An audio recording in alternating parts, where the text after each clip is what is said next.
Hey everyone, I'm Peter Stories here to guide you today. If you use this video to drift off to sleep, please tap like, hit subscribe, and drop a comment telling me where you're watching from and what time it is there. Now settle in, get cozy, and let yourself relax.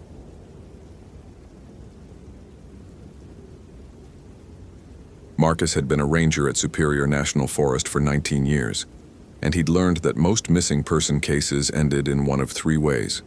The lost hiker stumbled out dehydrated and embarrassed. A body was recovered from a fall or exposure, or the wilderness simply kept what it had taken. He'd seen all three outcomes enough times to approach each new case with the same methodical detachment that had earned him a reputation as the best tracker in northern Minnesota. The call about Sophia Chen came through dispatch at 4:47 a.m. on February 3, 2007. A University of Minnesota graduate student, 22 years old, studying ethnobotany. She'd been solo camping near the Kawashiwi River Basin for the past 4 days, researching winter-dormant plant species for her thesis. Her advisor had expected a check-in call on February 1st.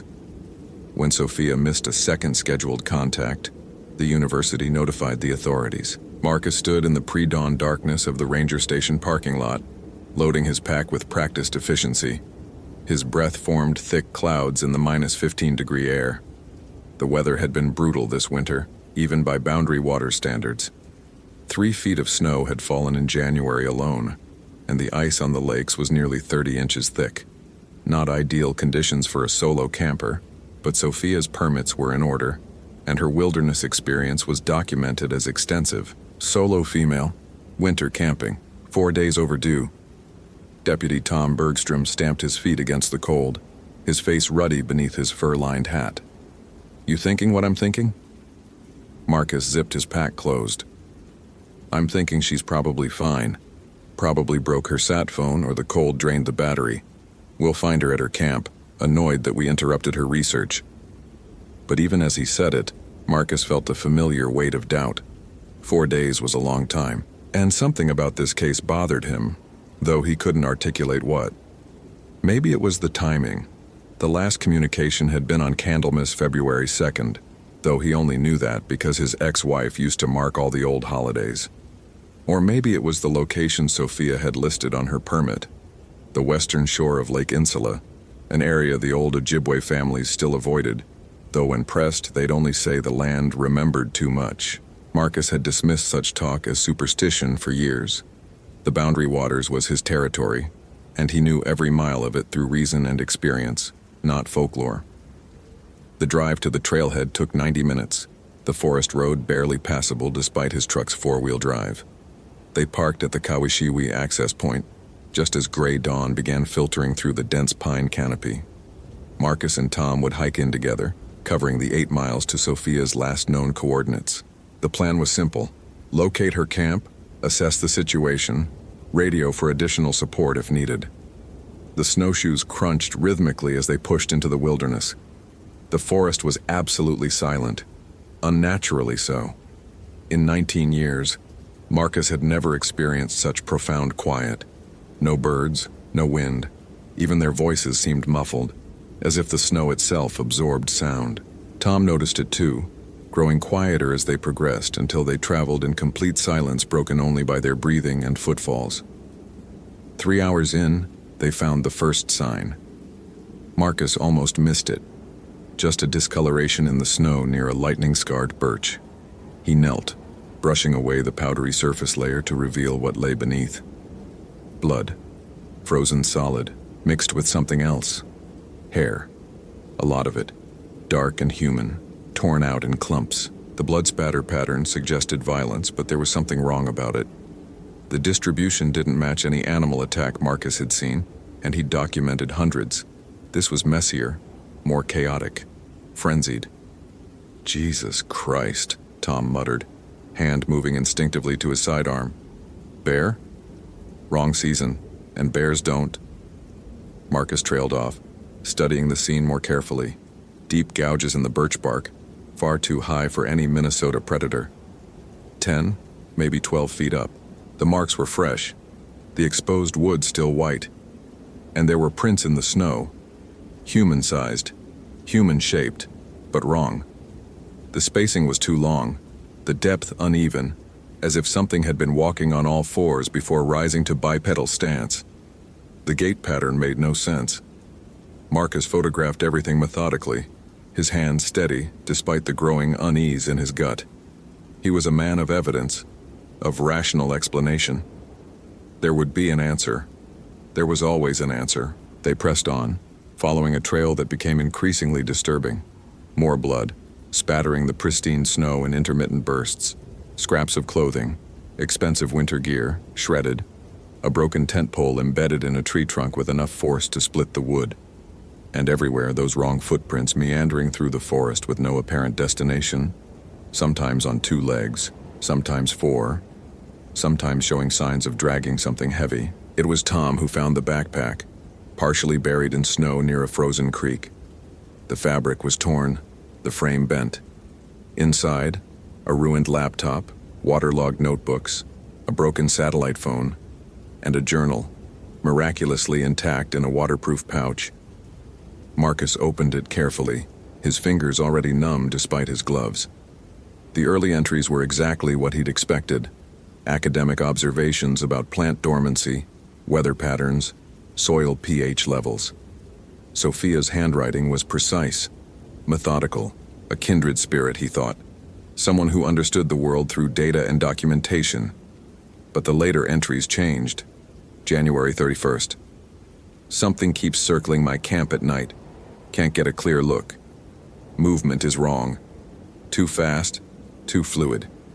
We'll set up camera trap tomorrow. February 1st. Camera showed nothing, but I heard it, breathing outside my tent, snuffling. It smells like rot and freezer burn. The Ojibwe ranger at the station warned me about this area. Said something in Ojibwe. Windiguasan. I looked it up. Wendigo stone. Wendigo land. I laughed at her. I shouldn't have laughed. February 2nd. It spoke to me, in my mother's voice. My mother is dead. It knew things only she would know. I'm leaving at first light, need to get out. The hunger is... The entry ended mid-sentence in a long smear of ink. Marcus felt something cold settle in his chest that had nothing to do with the temperature. He was a rational man. He'd spent 2 decades in these woods and never encountered anything that couldn't be explained by biology, weather, or human error. But the fear in those words was real. And something had happened to Sophia Chen. "We need to find her camp," he said, his voice harder than intended. Now. The terrain grew more difficult as they approached Lake Insula. The snow deepened and the trees seemed to lean inward, their branches interlocking overhead to block what little sunlight penetrated the overcast sky. The silence pressed down like a physical weight. Marcus found himself constantly looking over his shoulder, fighting an irrational certainty that they were being watched. They found Sophia's camp just before noon, and Marcus understood immediately that this was no longer a rescue operation. The tent was destroyed, not torn by wind or collapsed by snow, but shredded from the inside out. The fabric hung in ribbons from bent poles. Supplies were scattered across a 20-yard radius, food torn open and gnawed, equipment smashed, clothing strewn and frozen stiff. The camp stove was overturned, fuel crystallized in the snow, and blood. So much blood, painted in arcs across the white canvas of snow, frozen in grotesque patterns that suggested something impossible. But there was no body. Tom radioed for backup while Marcus documented the scene, his camera clicking mechanically as his mind tried to process what he was seeing. The blood volume suggested fatal injury, but the distribution made no sense. It covered too much area, as if someone had been... He forced the thought away. There had to be a rational explanation. Then he found the marks in the center of the destroyed camp. Someone had drawn symbols in the snow, crude circles and radiating lines surrounded by what looked like Ojibwe syllabics. He recognized a few: Windigu, Majimanidu, evil spirit, Wabano, dawn. The drawings were burned into the snow, blackened as if seared by heat. Impossible in this temperature.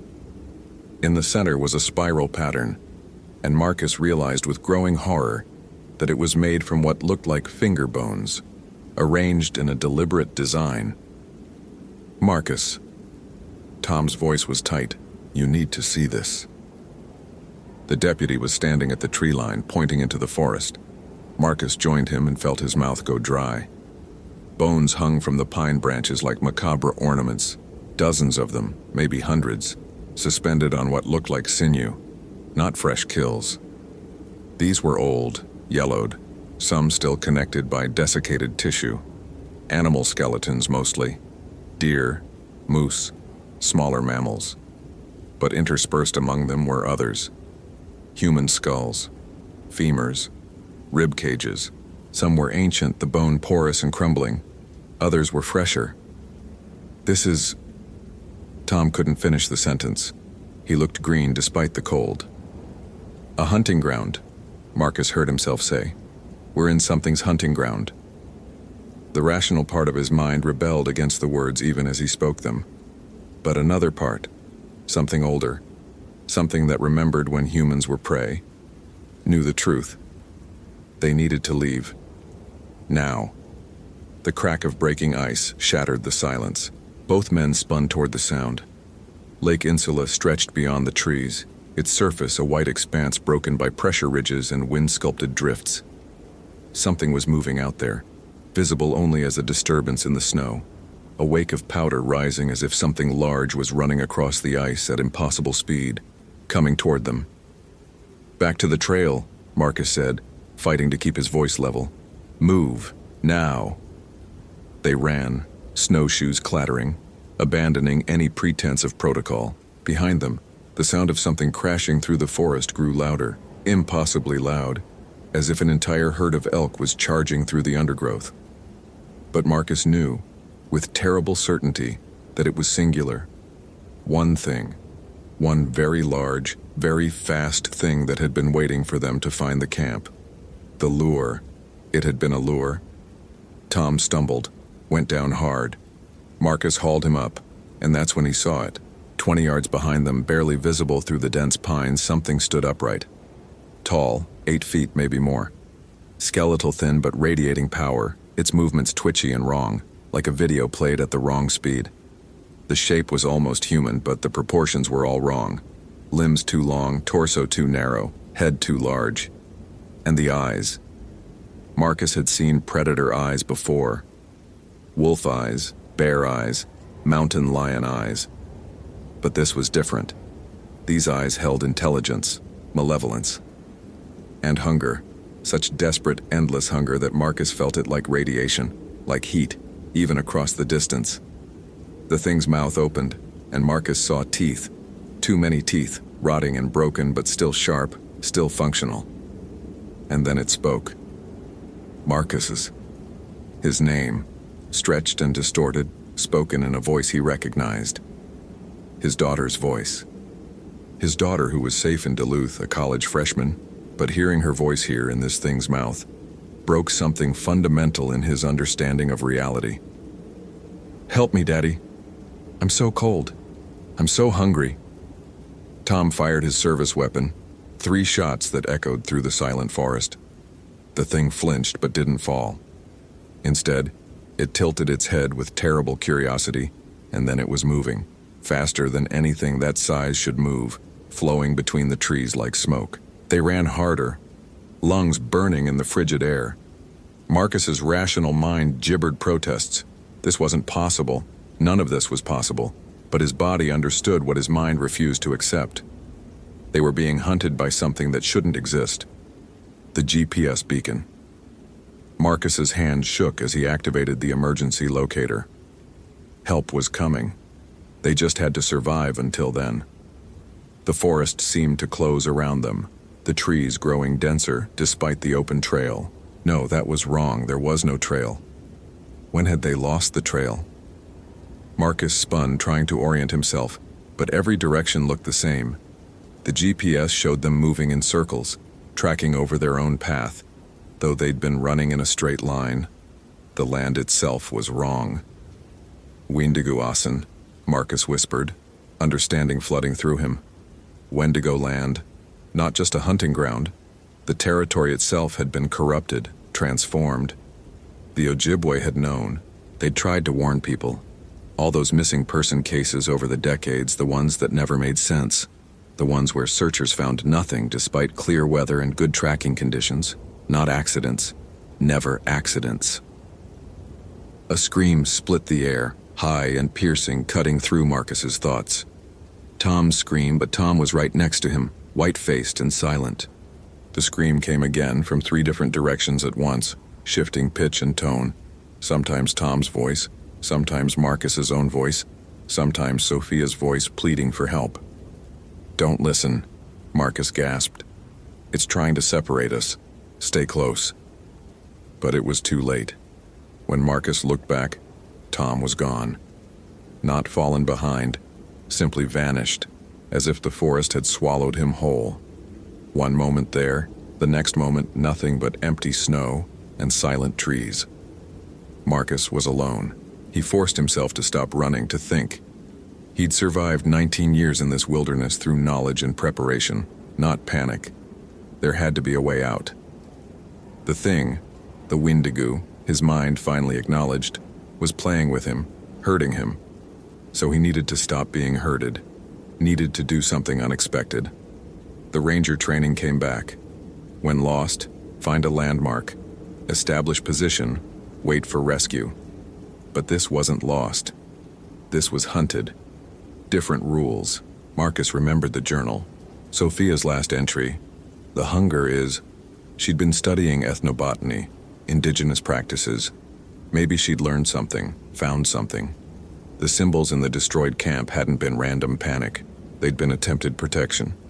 It hadn't worked, but maybe she'd gotten it wrong. Maybe there was a way. He pulled out his own emergency kit, hands shaking, and found the book he kept there. A field guide to Ojibwe culture, given to him years ago by an elder who'd patiently explained the names of places, the stories behind landmarks. He'd kept it as a professional courtesy, never thinking he'd need the sections on spiritual practices.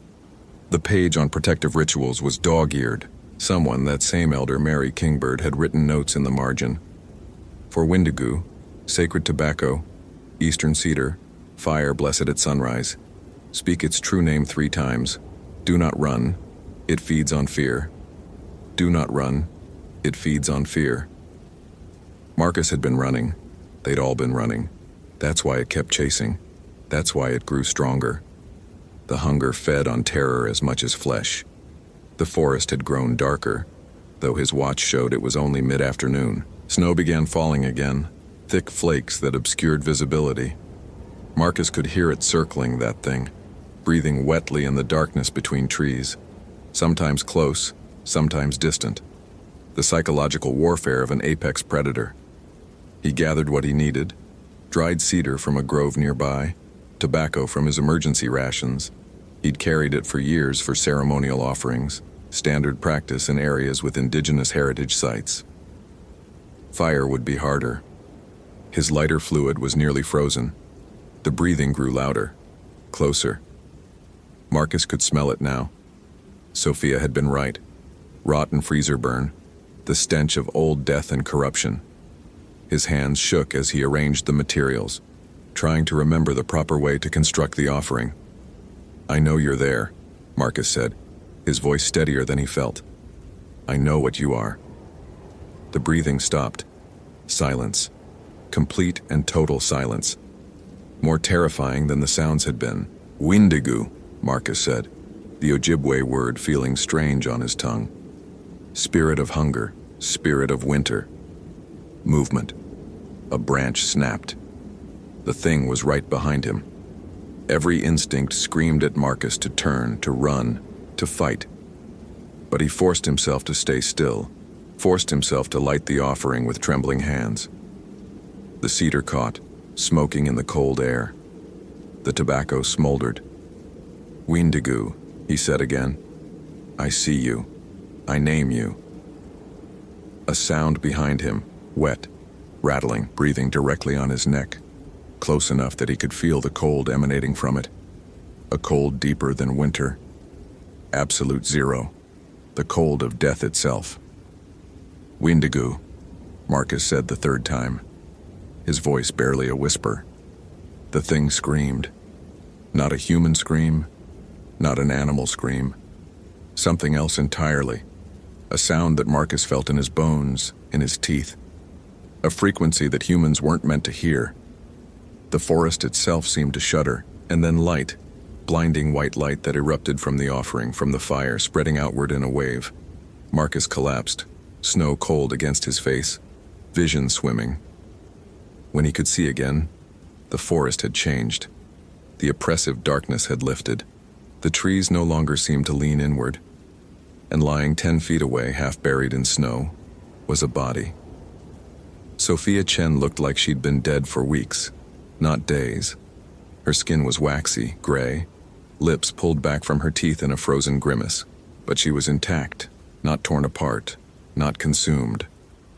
And carved into the snow beside her body, in the same blackened style as the symbols at the camp, was a message in English. Still hungry. The rescue helicopter found Marcus 2 hours later, hypothermic but alive, sitting beside Sophia's body. He'd kept the fire burning with every piece of burnable material he had, whispering the name over and over, Windigo, Windigo, Windigo. They never found Tom Bergstrom. The search teams covered 50 square miles and found nothing. No tracks, no gear, no trace. It was as if he'd simply ceased to exist. Marcus told them about the attack, about the thing in the woods. But the official report listed Tom as missing, presumed dead from exposure. The prevailing theory was that Marcus had experienced a trauma-induced break from reality, that Sophia had died from hypothermia, that Tom had become disoriented and wandered off. The bone trees were attributed to unknown parties, possibly involved in illegal hunting. The symbols at the camp were noted as evidence of Sophia's psychological distress before her death. Rational explanations for everything. The system required rational explanations. Marcus returned to work after a month of mandatory leave. He resumed his duties, filed his reports, maintained his reputation for competence and reliability. But he never went back to Lake Insula. And on February 2nd every year, Candlemas, the old holiday, he drove to the Ojibwe Community Center in Ely and left an offering. Tobacco and cedar, properly prepared with a whispered name. Mary Kingbird was always there, waiting. She never said anything, just nodded once, accepting the offering. But the last time Marcus visited, she'd gripped his arm with surprising strength. "It's still there," she'd said, her eyes ancient and sad. "Still hungry. The land remembers. And winter comes every year." Marcus understood. The Windigo wasn't defeated, it was patient. It would wait. And someday someone else would camp on Lake Insula despite the warnings, despite the folklore. Someone else would violate the territory, and the cycle would continue. Because some hungers could never be satisfied. Some hungers were eternal. Marcus still dreams about it sometimes. That thing standing in the snow, wearing faces of people he loved, speaking with voices he treasured, and in those dreams, he hears what it whispered in those final moments before the light drove it back. "You named me, Marcus. Now I know you. Now I'll always know you. And winter is so very long." The rational part of his mind insists the dreams are just trauma, just his psyche processing impossible stress. But on the coldest nights when the temperature drops below zero and the wind howls through the pines, Marcus wakes to the smell of rot and freezer burn. And he knows the truth. The wilderness always keeps what it takes. Sometimes it just takes longer than others. If this story sent chills down your spine, follow for more authentic, supernatural horror. Could you survive what Marcus faced? Did this story give you genuine terror? Which moment scared you most? The bone trees, the voice mimicry, or that final message in the snow? Share your thoughts.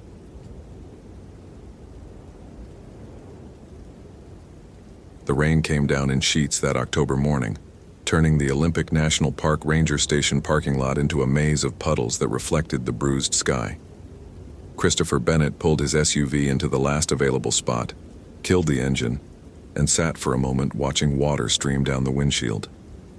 He'd driven 7 hours from Seattle, fueled by coffee and the grim determination that came with coordinating search and rescue operations for the past 12 years. Missing person cases were his specialty. He'd found hikers who'd fallen off trails, tourists who'd gotten disoriented, even a few people who hadn't wanted to be found. His success rate spoke for itself, 87% recovery, and he intended to keep that number climbing. Emma Rodriguez had been missing for 4 days now. The 26-year-old doctoral candidate from the University of Washington had been conducting field research on endemic moss species in the Hoh rainforest when she'd failed to check in with her advisor. Her tent was still at the designated campsite, her equipment neatly organized, but Emma herself had vanished. The initial search teams had found nothing, no tracks, no signs of struggle, no indication of which direction she might have gone. That's when they'd called Chris. He gathered his waterproof jacket and laptop bag, then jogged through the downpour to the ranger station. Inside, the warmth hit him immediately, along with the smell of burnt coffee and wet wool. A handful of rangers and volunteers clustered around a topographical map spread across a large table, their voices low and serious. Chris recognized the type immediately.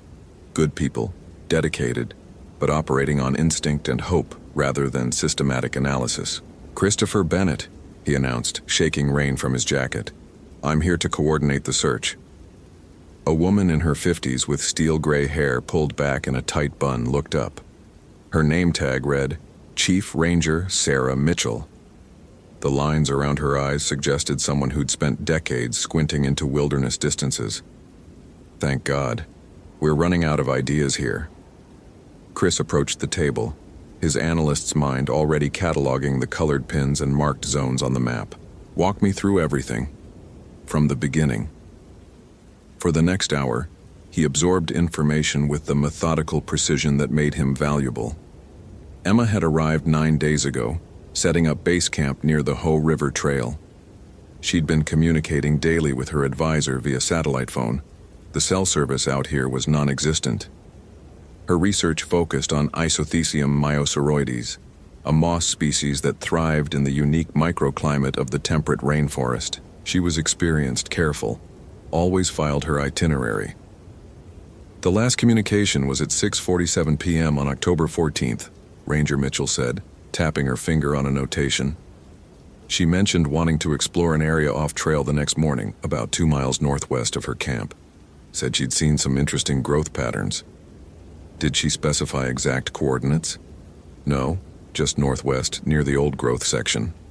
Chris frowned. In a forest where trees grew 300 feet tall and the canopy blocked out most of the sky, northwest could mean 1,000 different locations. What about her gear? You said her tent was intact? Everything was there. Sleeping bag, personal items, even her research notes and samples from previous days. Her satellite phone was in the tent, fully charged. That made Chris pause. She went into the forest without communication? Apparently. Her day pack is missing, along with some basic supplies. Water, energy bars, first aid kit. But she left the sat phone. That doesn't make sense. Chris pulled out his own notebook, began making notes. An experienced researcher wouldn't go off trail without communication. What's the weather been like? Typical autumn, rain, some fog, temperatures in the 50s. Nothing extreme. Chris studied the map, his mind running probability algorithms. 4 days in mild weather, an experienced hiker should be survivable. But 4 days without contact suggested either injury or disorientation severe enough to prevent return, or something else. He pushed that thought away. Speculation without data was useless. "I want to see her campsite," he said, "and I need to review the search grid your teams have covered." The drive to the Hoh rainforest took 40 minutes on winding roads that cut through walls of green so dense they seemed to lean inward. Chris followed Ranger Mitchell's truck, noting how the forest changed as they penetrated deeper. The trees growing taller, thicker, the undergrowth more primordial. Nurse logs 6 feet in diameter lay decomposing, covered in ferns and new growth in a cycle that had repeated for millennia. The place had a weight to it, a sense of age that made his rational mind uncomfortable in a way he couldn't quite articulate. Emma's campsite sat in a small clearing 20 yards from the trail. The tent was a professional-grade 2-person model, still properly staked despite the rain. Chris pulled on latex gloves before entering, his movements careful and deliberate. Inside, Everything was organized with the precision of someone who understood field research. Notebooks stacked by date, specimen containers labeled in neat handwriting, clothing folded in stuff sacks. The sleeping bag showed signs of use, and a paperback novel, something about quantum physics, lay spine up on the ground pad. But it was the satellite phone that held Chris's attention. He picked it up, powered it on. Full battery, no missed calls, no unsent messages. Why would she leave it? "We bagged some items for analysis," Mitchell said from outside the tent. "Hair samples, fingerprints on surfaces, standard procedure." Chris emerged, looking around the clearing with fresh eyes. The ground was soft from constant rain and boot prints crisscrossed the area. Search teams, probably. Any tracks Emma might have left would be long gone. He walked a slow perimeter, examining the tree line. Nothing unusual. No broken branches, no disturbed undergrowth, no... Wait. About 30 feet from the tent, barely visible against a massive Sitka spruce, something had been carved into the bark. Chris approached slowly, his pulse picking up despite himself. The carving was crude but deliberate.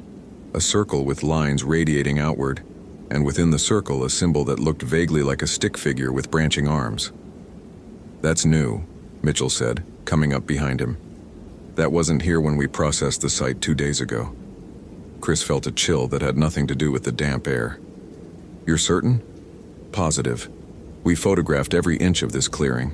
He pulled out his phone, no signal as expected, and took several pictures with the camera.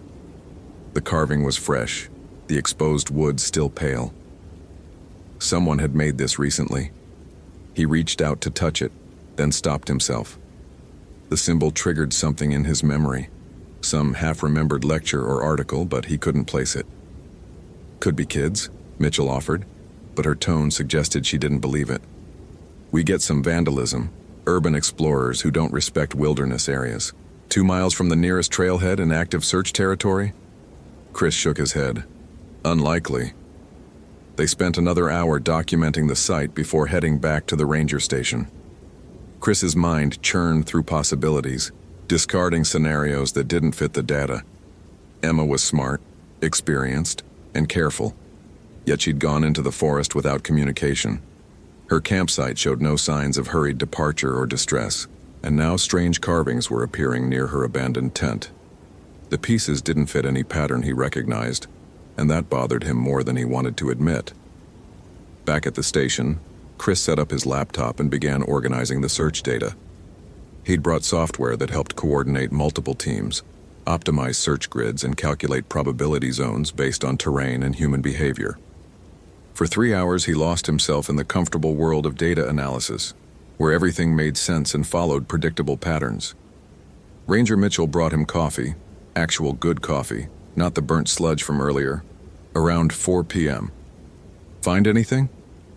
"Your teams have covered the most likely areas," Chris admitted. "But they've been searching for someone who's trying to be found.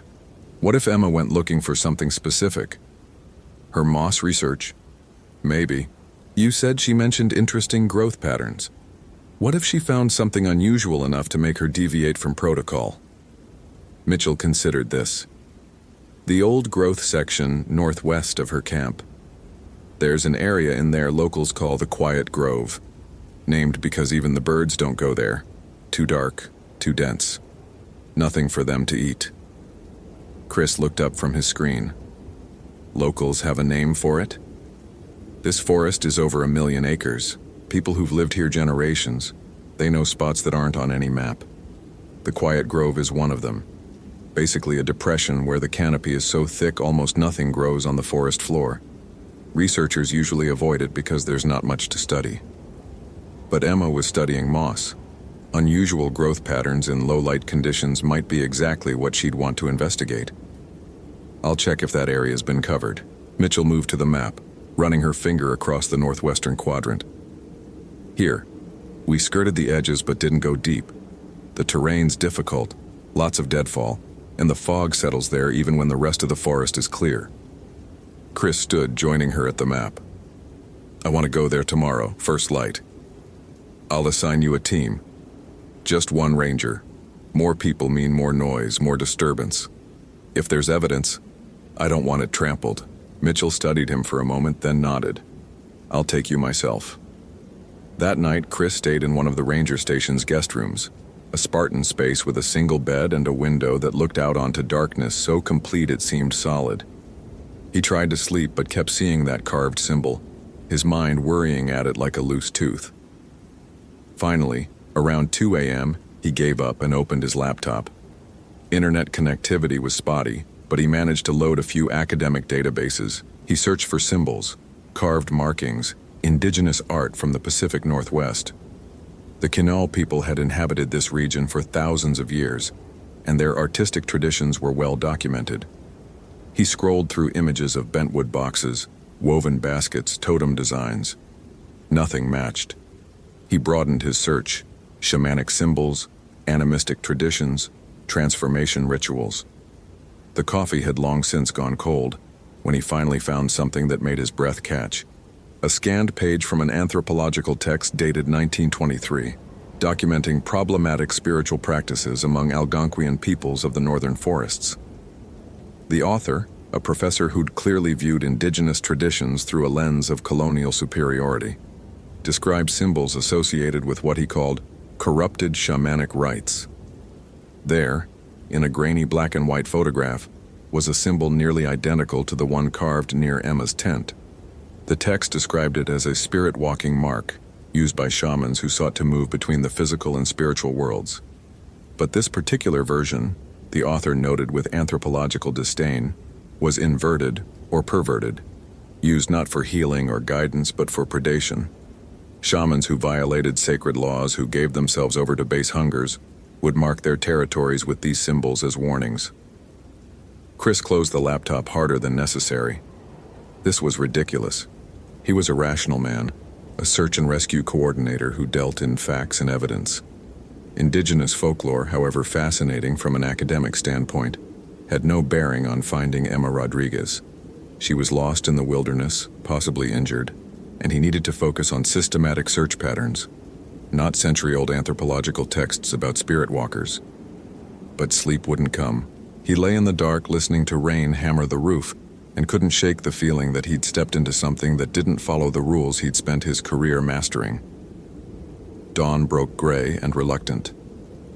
Chris met Ranger Mitchell at 6 a.m., both of them laden with packs containing water, first aid supplies, GPS units, emergency beacons, and enough gear to survive an unplanned night in the wilderness. The drive back to the Hoh rainforest felt longer in the pale morning light, the forest even more oppressive without the night to blame for its darkness. They hiked northwest from Emma's campsite, following a bearing toward the quiet grove. The trail disappeared after the first mile, forcing them to navigate through undergrowth and around massive fallen trees. The forest here was primordial, Sitka spruce and western hemlock towering overhead, their bark thick with moss, their branches so high and dense they blocked out the sky. Fungi grew in shelf-like formations from the trunks, some nearly a foot wide, colored in browns and whites that looked disturbingly organic. "Watch your footing," Mitchell warned as they descended into a depression. "The ground gets spongy here." She wasn't wrong. Each step sank slightly into the forest floor, which was thick with centuries of decomposed needles and organic matter. The smell changed too. Not unpleasant exactly, but heavy with decay and growth happening simultaneously. And it was quiet. Chris realized he couldn't hear birds, couldn't hear the small rustlings that usually accompanied forest hiking. Just their breathing, their footsteps, and the occasional drip of water from the canopy high above. They'd been hiking for 90 minutes when Chris spotted it, a piece of bright orange fabric snagged on a devil's club bush. He approached carefully, photographing it before touching. The fabric was wet, but not degraded, and the color matched the description of Emma's day pack. "She came this way," Mitchell confirmed, examining the fabric without disturbing it. They marked the GPS coordinates and continued, moving more slowly now, eyes scanning for any other signs. Chris's analytical mind wanted to feel relief. This was progress, evidence, a concrete direction. But something about the quality of the light, the oppressive silence, made his chest tight. Another half hour brought them to what had to be the quiet grove. The forest opened into a wide depression maybe 100 yards across, ringed by ancient trees whose trunks were 6 feet in diameter. The canopy overhead was so thick that only a dim green twilight penetrated, and the forest floor was nearly bare, just soft earth and exposed roots twisting across the ground like veins. In the center of the depression, a cluster of stones had been arranged in a circle. Chris felt every instinct screaming at him to turn back, but he forced himself forward. This was just a geographical feature, just an arrangement of rocks. There was nothing objectively threatening here. Except there was. As they approached the stone circle, Chris saw more carvings on the surrounding trees. Dozens of them. All variations of that same symbol he'd seen near Emma's tent. Some were old, the exposed wood darkened with age. Others were fresh. And in the center of the stone circle, something had been burned recently enough that the smell of charred wood still lingered in the damp air. Jesus, Mitchell breathed. Chris, we need to call this in. But Chris was staring at the burned remains. Not wood, bones. Small ones, probably animal, arranged in a pattern. And something else, something that made his stomach turn. A piece of fabric, singed but recognizable. The same orange as Emma's day pack. His hands shook as he pulled out his GPS unit to mark coordinates. This was evidence of a crime scene now, not just a missing person. They needed forensics, investigators, proper documentation. His role had just shifted from search coordinator to potential witness. Look at the trees, Mitchell said, her voice tight. The carvings. They're all facing inward toward the circle. Chris looked up, and she was right. Every symbol on every tree was oriented so that the stick figure element pointed toward the center of the grove, like an audience watching a performance, or markers directing something inward. We're leaving, he said. Now. We document what we found, bring in proper authorities. The sound cut him off, a sound that shouldn't exist, that his rational mind immediately tried to categorize as wind or an animal or anything except what it actually was. A voice, speaking in a language he didn't recognize, coming from everywhere and nowhere. Mitchell grabbed his arm. Tell me you heard that. Let's move. Chris's training kicked in. When situations become dangerous, extract immediately. They could return with a larger team with proper support. He turned back the way they'd come and stopped. The trees had changed. That was impossible. He knew it was impossible. But the arrangement of trunks and the pattern of roots looked different from how they'd appeared 5 minutes ago. The path they'd taken into the grove had somehow shifted. Chris. Mitchell's voice was very small. Which way did we come from? He checked his GPS. The coordinates placed them exactly where they'd been standing, but the digital compass was spinning lazily, unable to find north. He pulled out his backup compass, the reliable, magnetic, purely mechanical compass that had never failed him, and watched its needle rotate in slow circles, pointing at nothing. The voice came again, closer now. Still unintelligible, but with a cadence that suggested words, meaning, communication. And underneath it, a sound like branches scraping together, or bones clicking against bones. Whatever happens, Chris said, trying to keep his voice steady. Stay close. Don't run. Running triggers predator responses. Predator? Chris, what the hell are you talking about? There's nothing here that... She stopped because something moved at the edge of the grove. Not an animal. Not a person. Something that seemed to flow between the trees like smoke given form. And as it moved, the carved symbols on the trunks began to glow with a faint bioluminescent green. Every rational thought in Chris's mind screamed that this wasn't real. That it was a trick of light or stress-induced hallucination or anything except what his eyes insisted he was seeing. A figure, impossibly tall and impossibly thin, with proportions that hurt to look at. Its head, if that's what it was, seemed to be made of branches woven together, and where its eyes should be, there were hollow spaces that somehow suggested vision anyway. And it was looking at them. Mitchell made a sound like a wounded animal and did exactly what Chris had warned against. She ran. The figure's head tilted, tracking her movement, and then it was moving. Not running, but flowing through the space between the trees, cutting off her escape. Chris's hand found the bear spray on his belt. and he knew even as he pulled it free how useless it would be. This thing, whatever it was, didn't follow the rules. It existed in defiance of his entire understanding of reality, but Emma had been here.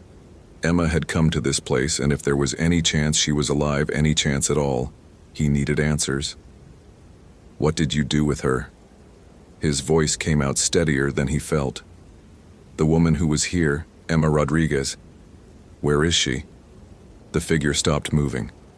It stood at the edge of the clearing, swaying slightly, and when it spoke, the words came in layered voices, human and animal, and something else entirely. But now, somehow, Chris could understand them. She sought knowledge. She found knowledge. She learned what happens when boundaries are crossed. Where is she? The figure's branch-woven head tilted the other way, and Chris had the horrifying impression it was amused. She walks between. She sought to understand the transformation, and now she is the transformation. The forest claimed her, as it has claimed others, as it will claim you. I don't believe in... Chris started, but the words died in his throat because the figure was opening, unfolding, revealing the terrible truth at its center. It wasn't one thing. It was many things, fused together. Wood and bone and what might have been human once, twisted into a single entity that served as vessel for something ancient and hungry. Mitchell was screaming somewhere behind him, but Chris couldn't look away. The figure reached toward him with hands that had too many joints, and he saw the symbols, those damned symbols, carved into its palm. His mind, his beautiful, rational mind that had always been his greatest tool, finally broke. The data points wouldn't connect. The evidence contradicted fundamental laws of physics and biology. Everything he'd built his understanding of the world upon was dissolving like morning mist, and in its place was the terrible knowledge that he'd been wrong about everything. The forest wasn't neutral. It wasn't just a geographical feature with predictable patterns and navigable terrain. It was alive in ways science hadn't named, and it had rules that predated human understanding.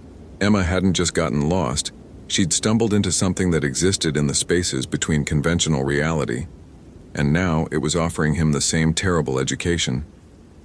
She wanted to see the boundary between life and death, growth and decay, the figure said, and Chris realized with numb horror that its voice was gentle, almost kind. This place is that boundary, a shamanic realm where transformation is constant. Your friend understood too late that observation changes the observer. She tried to study the liminal spaces, and the liminal spaces claimed her. Show me, Chris heard himself say. Show me what happened to her. The figure considered this, its hollow eyes somehow conveying thought. Then it gestured toward the burned remains in the stone circle. Look closer, searcher. Use the sight you've always possessed but refused to acknowledge. Chris didn't want to. Every survival instinct screamed at him to run, to join Mitchell wherever she'd gone, to escape this place and never return. But Emma deserved more than that. She'd come here seeking knowledge, and if understanding was the price of finding her, he'd pay it. He approached the circle, forcing his legs to move. Up close, he could see the bones weren't entirely animal. There were finger bones, human-sized, arranged with deliberate care, and the fabric wasn't just burned. It had been placed there intentionally, an offering or a marker. Then the bones moved. Chris jerked back, but it was too late. The burned remains were shifting, rearranging themselves, and between them, something was growing. Moss, but not the moss Emma had been studying. This was phosphorescent, pulsing with that same green light as the carved symbols. It spread quickly, covering the bones, covering the stones, reaching toward Chris's boots, and in the pattern of its growth he saw a face. Emma's face. Not dead, but transformed. Incorporated into the forest itself, her consciousness dispersed through the mycelial networks and moss colonies, part of the liminal realm between living and dying. She wasn't screaming. That was the most horrible part. Her expression in the moss pattern suggested understanding, even acceptance. She'd wanted to study the boundary, and now she existed within it. She can't come back, the figure said, its voice echoing in the enclosed space. The transformation is complete. She feeds the forest, and the forest preserves her knowledge. This is the way of the shamanic realm. The old practitioners understood sacrifice and transformation, death and rebirth, all occurring simultaneously. Chris felt something break inside him, something fundamental to his sense of self. All his careful analysis, all his systematic approaches, all his faith in rational thought, worthless in the face of this. Emma was here and not here, alive and not alive, and there was no search grid that could map this territory. Why? He managed. Why let this happen? She chose. She saw the symbols, understood their invitation, and chose to walk deeper, as all who come here eventually choose. The rational mind cannot long resist the call to understand, even when understanding means dissolution. The moss Emma's face was already fading, dispersing back into random patterns. Chris wanted to reach for it, to somehow pull her back from whatever existence she now occupied, but his hands wouldn't move. Because he knew, with terrible certainty, that touching the moss would mean joining her. "You can leave," the figure said, and now its tone was businesslike, almost bored. "Take your partner, return to the world of surfaces and certainty. Tell whatever story allows you to sleep at night. The forest will keep its secrets, and Emma Rodriguez will be filed as another missing person, eventually presumed dead. Your success rate will drop to 86.9%. This bothers you, I know." It did. Even now, even shattered and terrified, Chris's analyst mind was calculating the statistical impact. He'd built his career on finding people, and Emma would be his failure, his one that got away. The thought was almost unbearable. "Or," the figure continued, "you can stay. Learn what she learned. Join the transformation, and finally understand the patterns you've spent your life mapping. The forest offers knowledge that your world can't provide. Complete knowledge. Total understanding." For a moment, a terrible, tempting moment, Chris considered it. Wasn't that what he'd always wanted? To understand, to know, to have all the data? His life had been a quest for comprehension, for fitting chaos into logical frameworks. And here was something offering absolute knowledge, the kind that transcended human limitation. Then he heard Mitchell scream again, distant but real, and the sound snapped something back into place in his fractured mind. She needed him. He needed to get her out. Needed to make sure at least one person survived this horror show. Emma was lost, but Mitchell wasn't. Not yet. "I'm leaving," Chris said, and the words felt like defeat and victory simultaneously. "I'm taking Ranger Mitchell, and we're leaving this place." The figure made a sound that might have been laughter. "Then go, Christopher Bennett. Return to your comfortable delusions. But know this, you'll never forget what you saw here. Every search you conduct, every missing person you seek, you'll wonder if they found their way to a place like this. You'll question every unexplained disappearance, every case where the evidence just doesn't fit. The rational world you believed in is a thin shell over something much stranger, and now you know it. I can live with that. Can you? Time will tell." The figure stepped aside, and suddenly Chris could see the path they'd taken into the grove. It was exactly where it had always been, unchanged. The GPS coordinates on his unit stabilized. The compass needle found north, and the forest became just a forest again. Dark and old and silent, but comprehensible. He ran. Mitchell was crouched behind a fallen log 50 yards from the grove, her face streaked with tears, her hands clutching her radio like a lifeline, even though there was no signal this deep in. She looked up as Chris crashed through the undergrowth, and the relief in her eyes was profound. "We're going," he gasped. "Don't look back, don't stop. Just move." They did, running when they could, stumbling when they couldn't, putting distance between themselves and the quiet grove. Chris's GPS guided them back to Emma's campsite, and from there to the trail, and finally to the parking area where their vehicles waited in the gray afternoon light. Neither of them spoke during the drive back to the ranger station. What was there to say? Chris's hands shook on the wheel, and he kept checking the rearview mirror, half expecting to see that impossible figure flowing down the road behind them. At the station, Mitchell went straight to her office and closed the door. Chris heard her on the phone, calling for backup, reporting a situation, using careful words that didn't include impossible or supernatural. He should join her, should help file reports, should coordinate the next steps.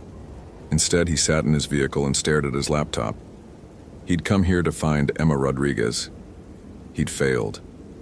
Whatever story they told, animal attack, fall into hidden ravine, disorientation leading to exposure, would be a lie. But it would be a lie the world could accept. The carved symbols on the trees would be dismissed as vandalism. The stone circle would be attributed to local teenagers or misguided tourists. The burned remains would be too degraded for identification, if they were even still there when investigators arrived. And Emma would join the statistics of unsolved disappearances, one more person swallowed by the vast wilderness. Chris opened his laptop and began typing his report. He documented the search grid, the discovery of fabric from Emma's pack, the difficult terrain. He recommended expanding the search to include water features, suggesting she might have fallen into the Ho River. He proposed bringing in cadaver dogs and aerial surveys. He wrote everything a professional search coordinator should write, leaving out every impossible detail. But in a separate file, encrypted and saved only to his local drive, he wrote the truth. Every word, every observation, every moment of horror. He didn't know why. It wouldn't help, wouldn't bring Emma back, wouldn't make him believe any less in what he'd seen. Maybe it was insurance, proof that he hadn't imagined it. Or maybe it was a confession, an acknowledgement that he'd crossed a boundary he could never uncross. The figure had been right. His understanding of the world was forever shattered. Every future case would carry the shadow of this one. Every time coordinates didn't quite line up or evidence didn't quite fit, he'd wonder if there was a quiet grove somewhere, a liminal space where rational rules dissolved and ancient patterns still held power. 3 weeks later, the official search was called off. Emma Rodriguez was presumed dead, her body likely claimed by the wilderness. Her family held a memorial service. Her advisor published her preliminary research on moss species, dedicating it to her memory. The University of Washington established a scholarship in her name, and Christopher Bennett continued his work, coordinating search and rescue operations with the same systematic precision that had defined his career. His success rate dropped to 86.9%, just as predicted. He became known for his thoroughness, his refusal to give up easily, his almost obsessive need to find answers. But those who worked closely with him noticed changes. He no longer expressed complete confidence in his methods. He sometimes paused during searches, staring into tree lines as if listening for something. And he kept a collection of photographs on his encrypted laptop. Images of symbols carved into trees, patterns that appeared in moss growth, arrangements of stones in forest clearings. He never returned to Olympic National Park. Some boundaries, once crossed, can never be safely revisited. Sarah Mitchell remained a ranger for another year before taking early retirement. She moved to Arizona, as far from temperate rainforests as she could get, and refused to discuss what had happened in the quiet grove. Sometimes she woke gasping from dreams of figures made of branches, reaching toward her with too many joints in their hands. And deep in the Olympic National Forest, in a place too dark and too quiet, moss grew in patterns that occasionally resolved into a human face. Hikers who stumbled upon the quiet grove found themselves disoriented, their compasses spinning, their GPS units failing. Most made it out, reporting strange feelings and the sense of being watched. A few didn't. They joined Emma, transformed and incorporated into something that predated human understanding. The forest kept growing, kept changing, kept calling to those who sought knowledge beyond comfortable limits. And the symbols remained on the trees, warnings and invitations carved by hands that existed in the liminal spaces between what is and what should not be. If this story gave you chills, follow for more quality terror. Could you survive in Chris's place?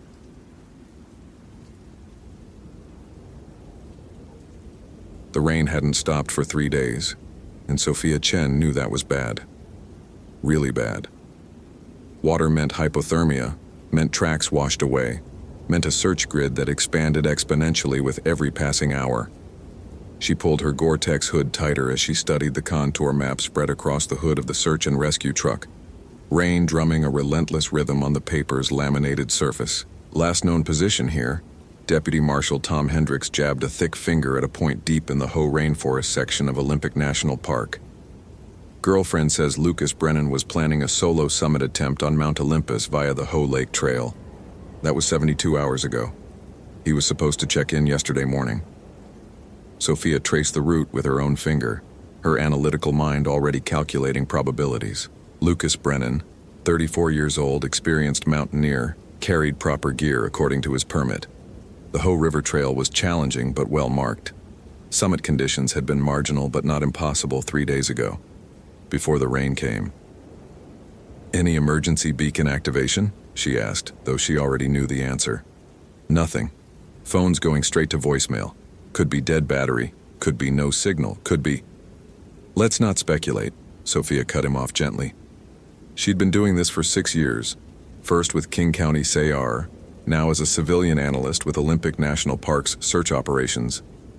She'd learned early that speculation killed efficiency.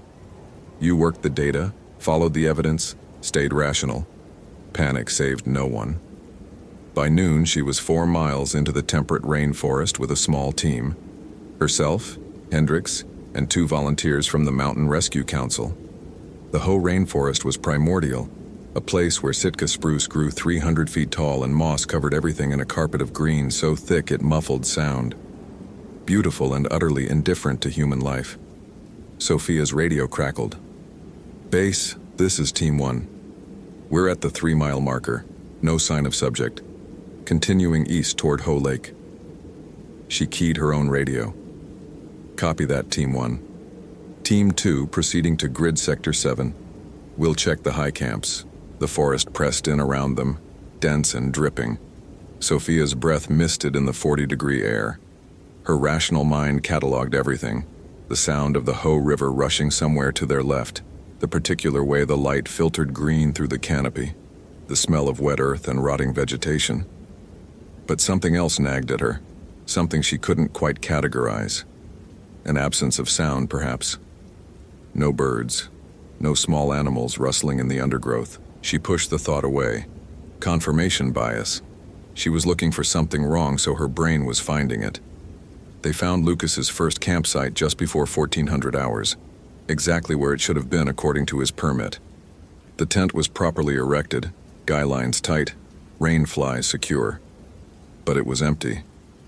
"Looks like he packed up to move on," one of the volunteers observed.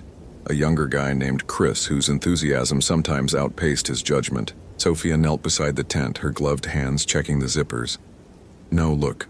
The zippers are open but from the outside, and the sleeping bag is still inside, still in its stuff sack." Hendricks frowned. "So he didn't pack up?" "No." Sophia's mind worked through the possibilities.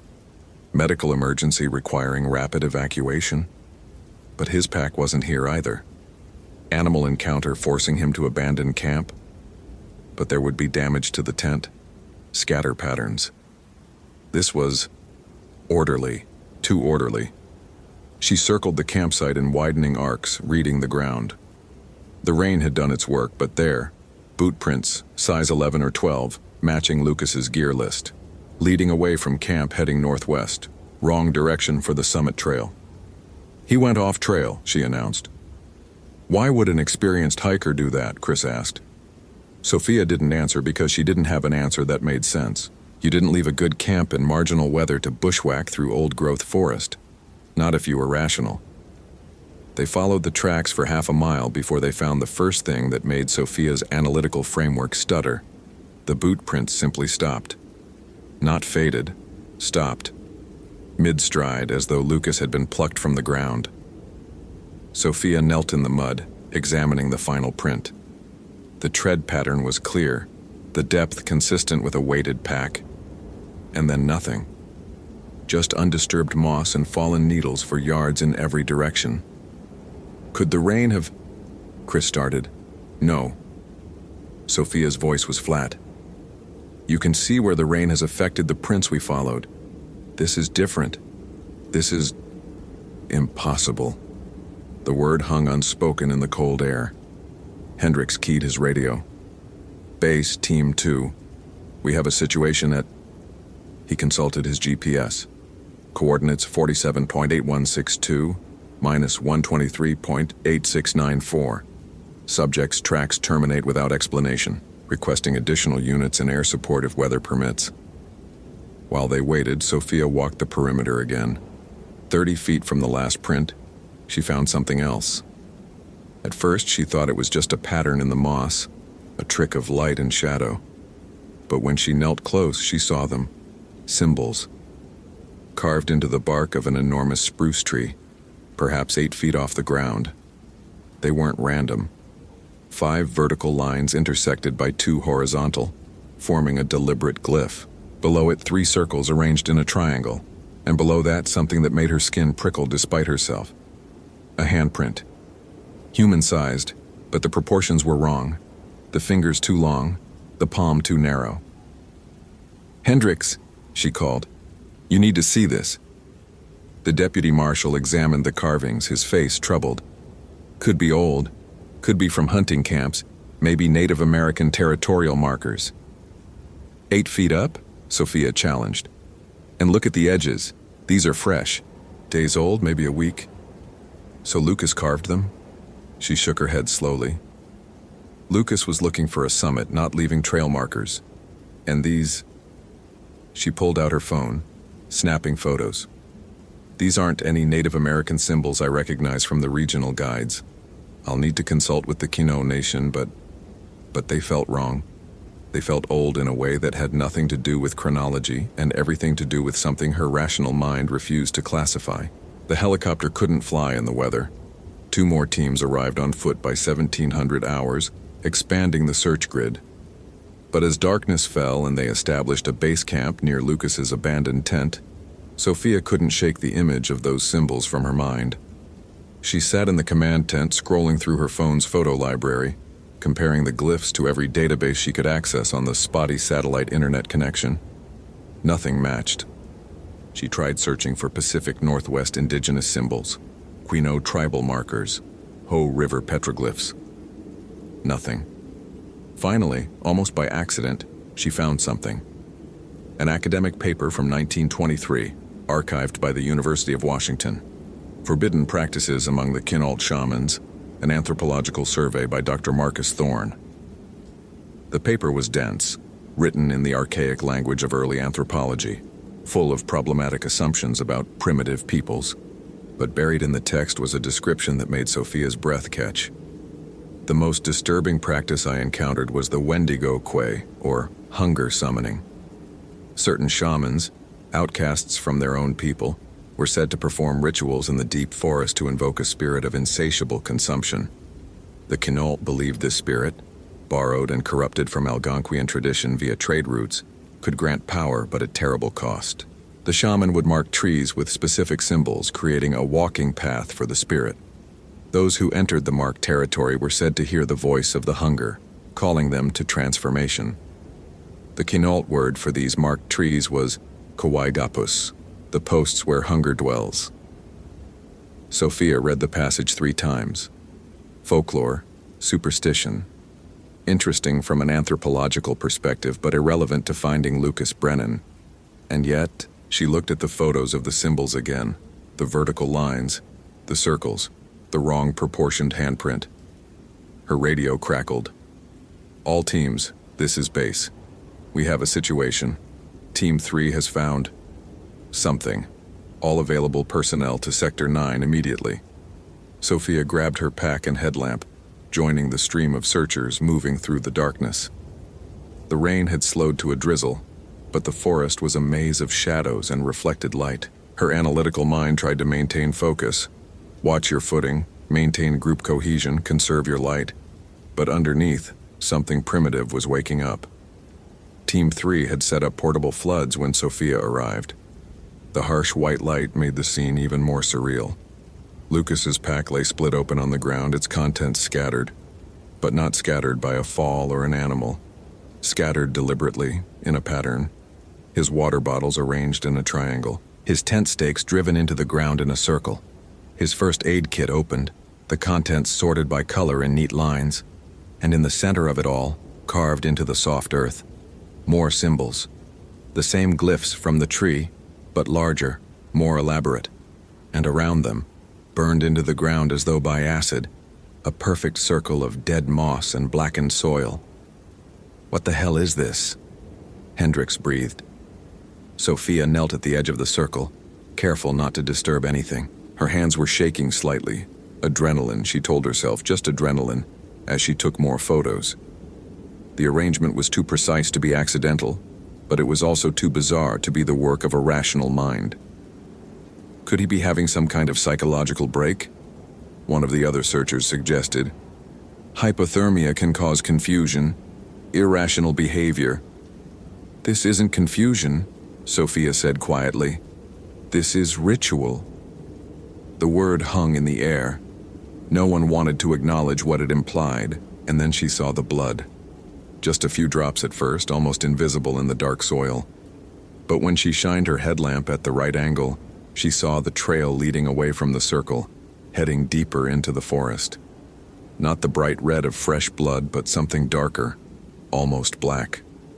"We follow it," she said, standing. "Now." "Sophia, it's past 2,000 hours, Hendricks protested. "We should wait for daylight. If Lucas is injured and bleeding, we don't have until daylight." She started walking before anyone could argue. Behind her, she heard the team scrambling to follow, their voices edged with uncertainty. Good. Let them be uncertain. Uncertainty kept you alert.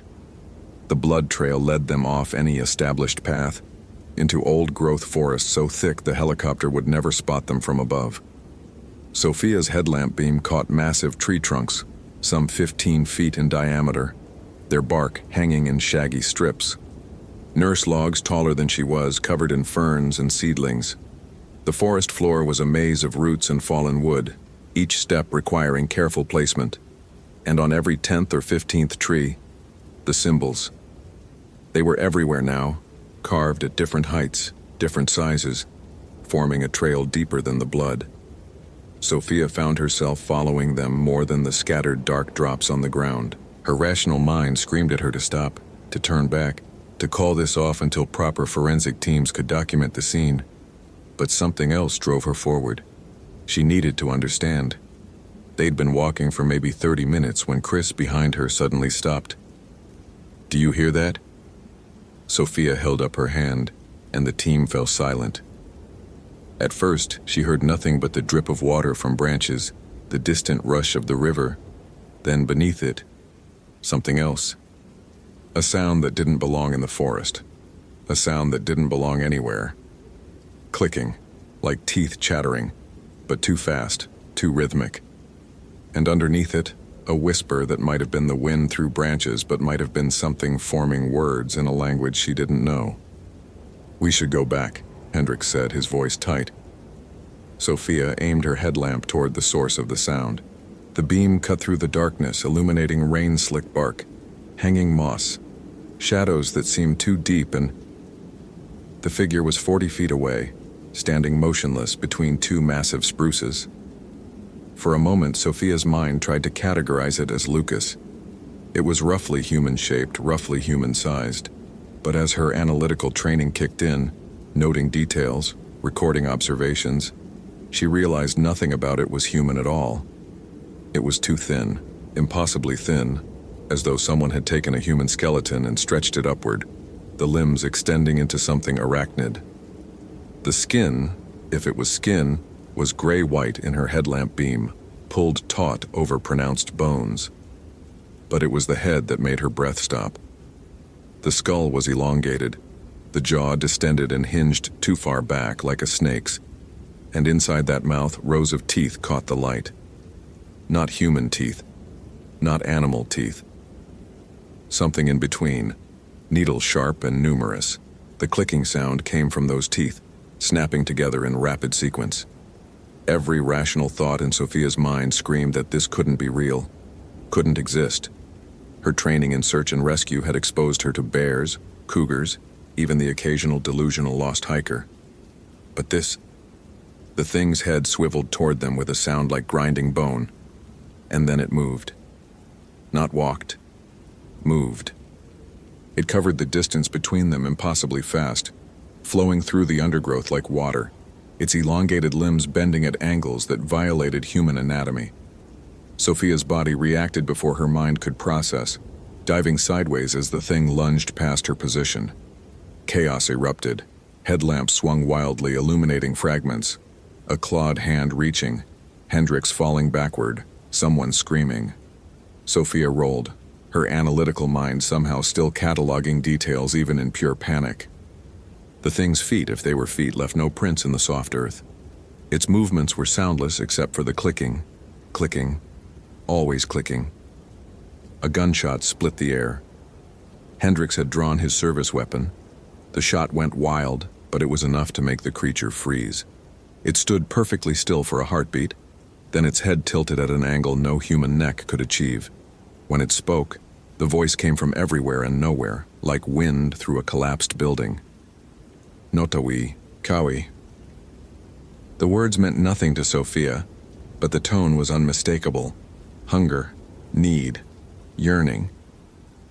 And then it was gone, vanishing into the darkness so completely it might never have existed.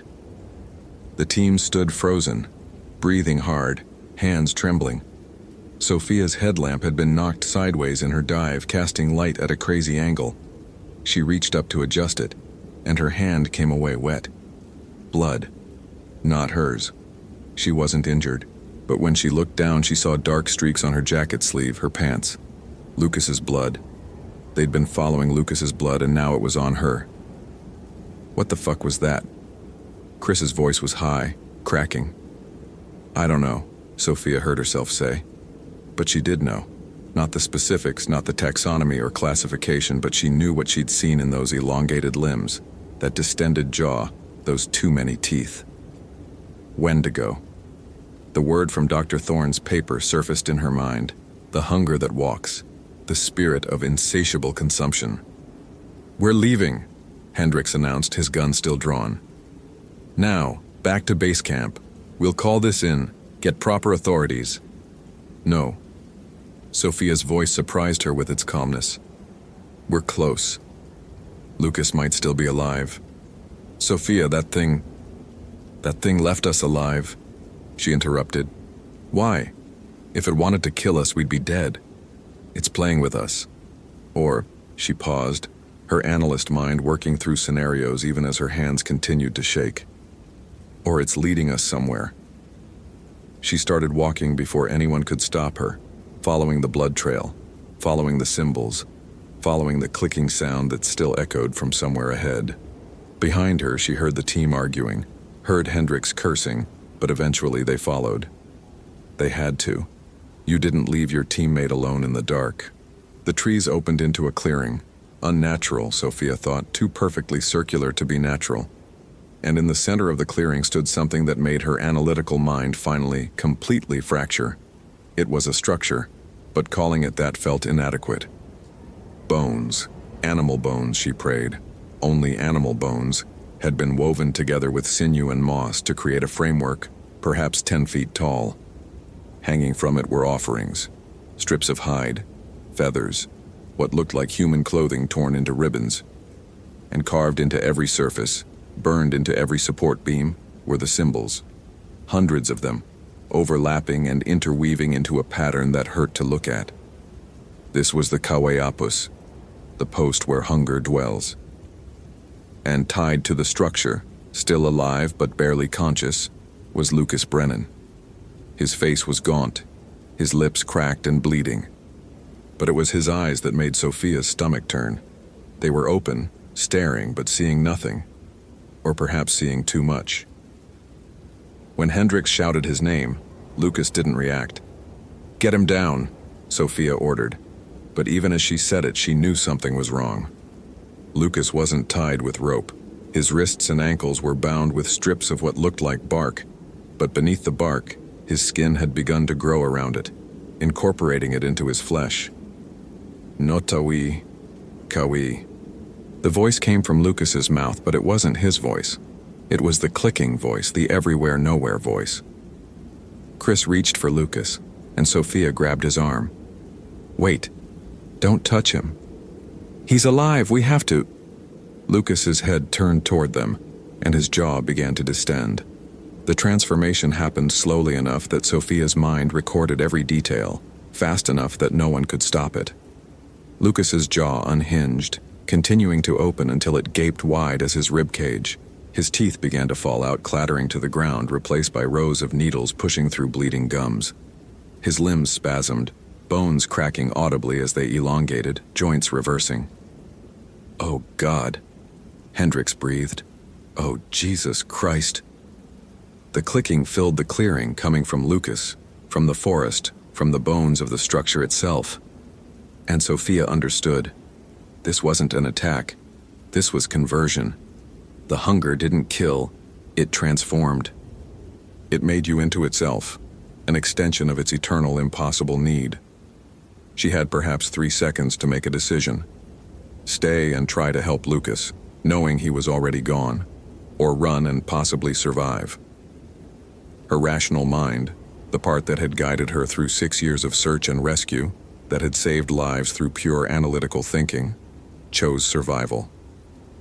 "Run," she said quietly. No one moved. "Run!" she screamed. They ran. The forest became a nightmare labyrinth, their headlamp beams cutting chaotic arcs through the darkness. Behind them, the clicking multiplied, became a chorus. Not just one Wendigo now, but many. Or perhaps just one that existed in multiple places simultaneously. Sophia's scientific training tried and failed to categorize what was hunting them. Chris went down first, his scream cutting off mid-breath. Sophia didn't look back. Couldn't look back. A volunteer named Sarah stumbled and something pale flashed in Sophia's peripheral vision. And then Sarah was gone too, dragged sideways into the undergrowth without even time to cry out. Hendricks was shouting into his radio, calling for evacuation, for backup, for anything. But the only response was static. They were too deep, too far from any relay. Sophia's analyst mind, the part that refused to fully shatter even now, noted that they were being herded. Every time they tried to turn toward camp, one of the things would appear ahead of them, driving them deeper. Toward what, she didn't know. Didn't want to know. Her lungs burned, her legs screamed, but she kept running because the alternative was becoming like Lucas, was feeling her jaw distend and her hunger become eternal, and Hendricks fell behind. She heard his gun fire once, twice, then silence. And then it was just her, alone in the ancient forest, being chased by hunger given form. She burst out of the tree line onto the bank of the Ho River. The water roared past, swollen with rain, impassable. Behind her, the clicking grew closer. Sophia spun, her back to the water, her headlamp illuminating the tree line. They emerged in a line, 5 figures, each one a variation on the same impossible anatomy. Lucas, or what had been Lucas, stood in the center. His transformation was nearly complete now, his humanity just a suggestion in the tilt of his elongated skull. "Kaway, Kaway." They clicked in unison. Hunger. Hunger. Sophia's hand found the knife on her belt, a tool for cutting climbing rope and opening packages. Against what stood before her, it was meaningless. But she held it anyway, because holding it meant she was still human, still rational, still Sophia Chen, and not. The things moved closer. And then, from behind them, a voice. Human. Old. Speaking in a language Sophia didn't understand but somehow comprehended in the part of her brain that remembered older things than rationality. An old man stepped out of the forest. He was Kino, Sophia thought, or some other indigenous nation of the region. He wore traditional regalia, woven cedar bark cape, painted designs on his face, and carried a staff carved with symbols that made Sophia's eyes water to look at directly. He spoke again, and the Wendigos hesitated. Lucas's head cocked at that inhuman angle, teeth clicking uncertainly. The old man raised his staff and slammed it into the ground. The impact was soundless, but Sophia felt it in her chest, in her bones. The Wendigos recoiled as one, shrinking back toward the tree line. "Kappa hui," the old man commanded. "Go back." They went. Not vanishing, but withdrawing, step by step, clicking their disappointment until the forest swallowed them completely. The old man turned to Sophia. His eyes were clouded with cataracts, but his gaze was sharp. When he spoke, his English was accented but clear. "You have been marked," he said simply. Sophia looked down at her hands. The blood on her sleeve had dried dark, but beneath it, she saw patterns in her skin. Not carved, but growing from within, the symbols rising through her epidermis like tattoos forming in reverse. "What's happening to me?" Her voice shook. "The hunger knows you now, knows your scent, your name, your heart. You entered the Kewezapus. You followed the path, you..." He paused, searching for words. "You tasted it, and it tasted you." "I didn't. I was just trying to find..." Intentions do not matter in the old places. Only actions, only choices. He stepped closer, examining her face. "But you did not feed. That is important. You ran instead of consuming. There is still time." "Time for what?" "To choose. The hunger will call to you now always. In your sleep, in your waking, it will show you how easy it would be to take, to consume, to never be empty again. Most who are marked eventually answer." Sophia felt her knees weakening, felt herself beginning to shake not from cold, but from the full weight of understanding. "And if I don't answer?" The old man's expression was sad. "Then you fight, every day, every hour, until you die or the hunger does." "Can it die?" "No. But it can be kept sleeping if enough people remember the old warnings, if enough people respect the boundaries." He gestured at the forest behind them. "This is why my grandfather taught me, why his grandfather taught him, why we maintain the vigil even though our own people have forgotten. Because things like that..." He nodded toward where the Wendigos had vanished. "Do not end. They only wait." Sophia looked at her hands again. The symbols were clearer now, crawling up her wrists like living things. What do I tell them? The authorities? The families? Tell them Lucas Brennan violated sacred ground. Tell them he went mad from hypothermia and is presumed dead. Tell them whatever lets you sleep. The old man turned to go, then paused. Or tell them the truth and watch them call you mad instead. The choice is yours. But know this. You cannot lead them back to the Kewezapus, cannot show them the path. Some doors, once opened, cannot be closed by force, only by forgetting. But people need to know, need to be warned. They were warned. For 10,000 years they were warned. And still, people like your Lucas walk into the old places thinking they are empty. He met her eyes one final time. The forest is never empty, Sophia Chen. It is only waiting to be full. Then he was gone, vanishing into the darkness as completely as the Wendigos had, leaving Sophia alone by the rushing river. She stood there until dawn began to gray the sky, until she heard the sounds of helicopters in the distance, until her radio crackled with voices calling her name. When she finally turned toward civilization, her hands had stopped shaking. The symbols on her skin had faded to faint lines visible only at certain angles, but she could still hear it, underneath everything. The clicking, the whisper. Kwe, Kwe, hunger, hunger. The official report listed Lucas Brennan as missing, presumed dead due to exposure and hypothermia.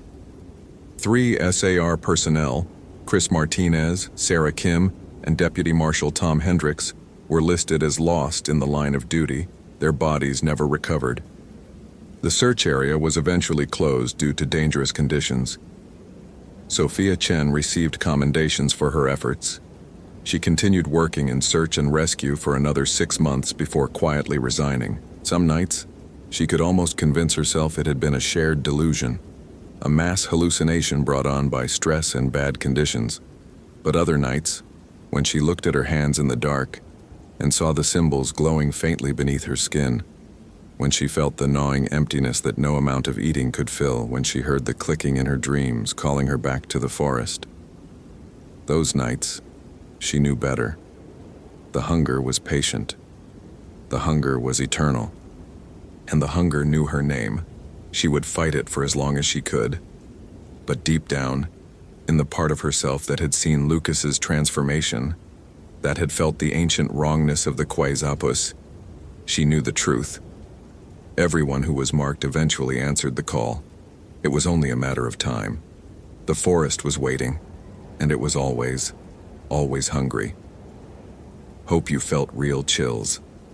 If you appreciate genuine horror, consider following. Which moment scared you most?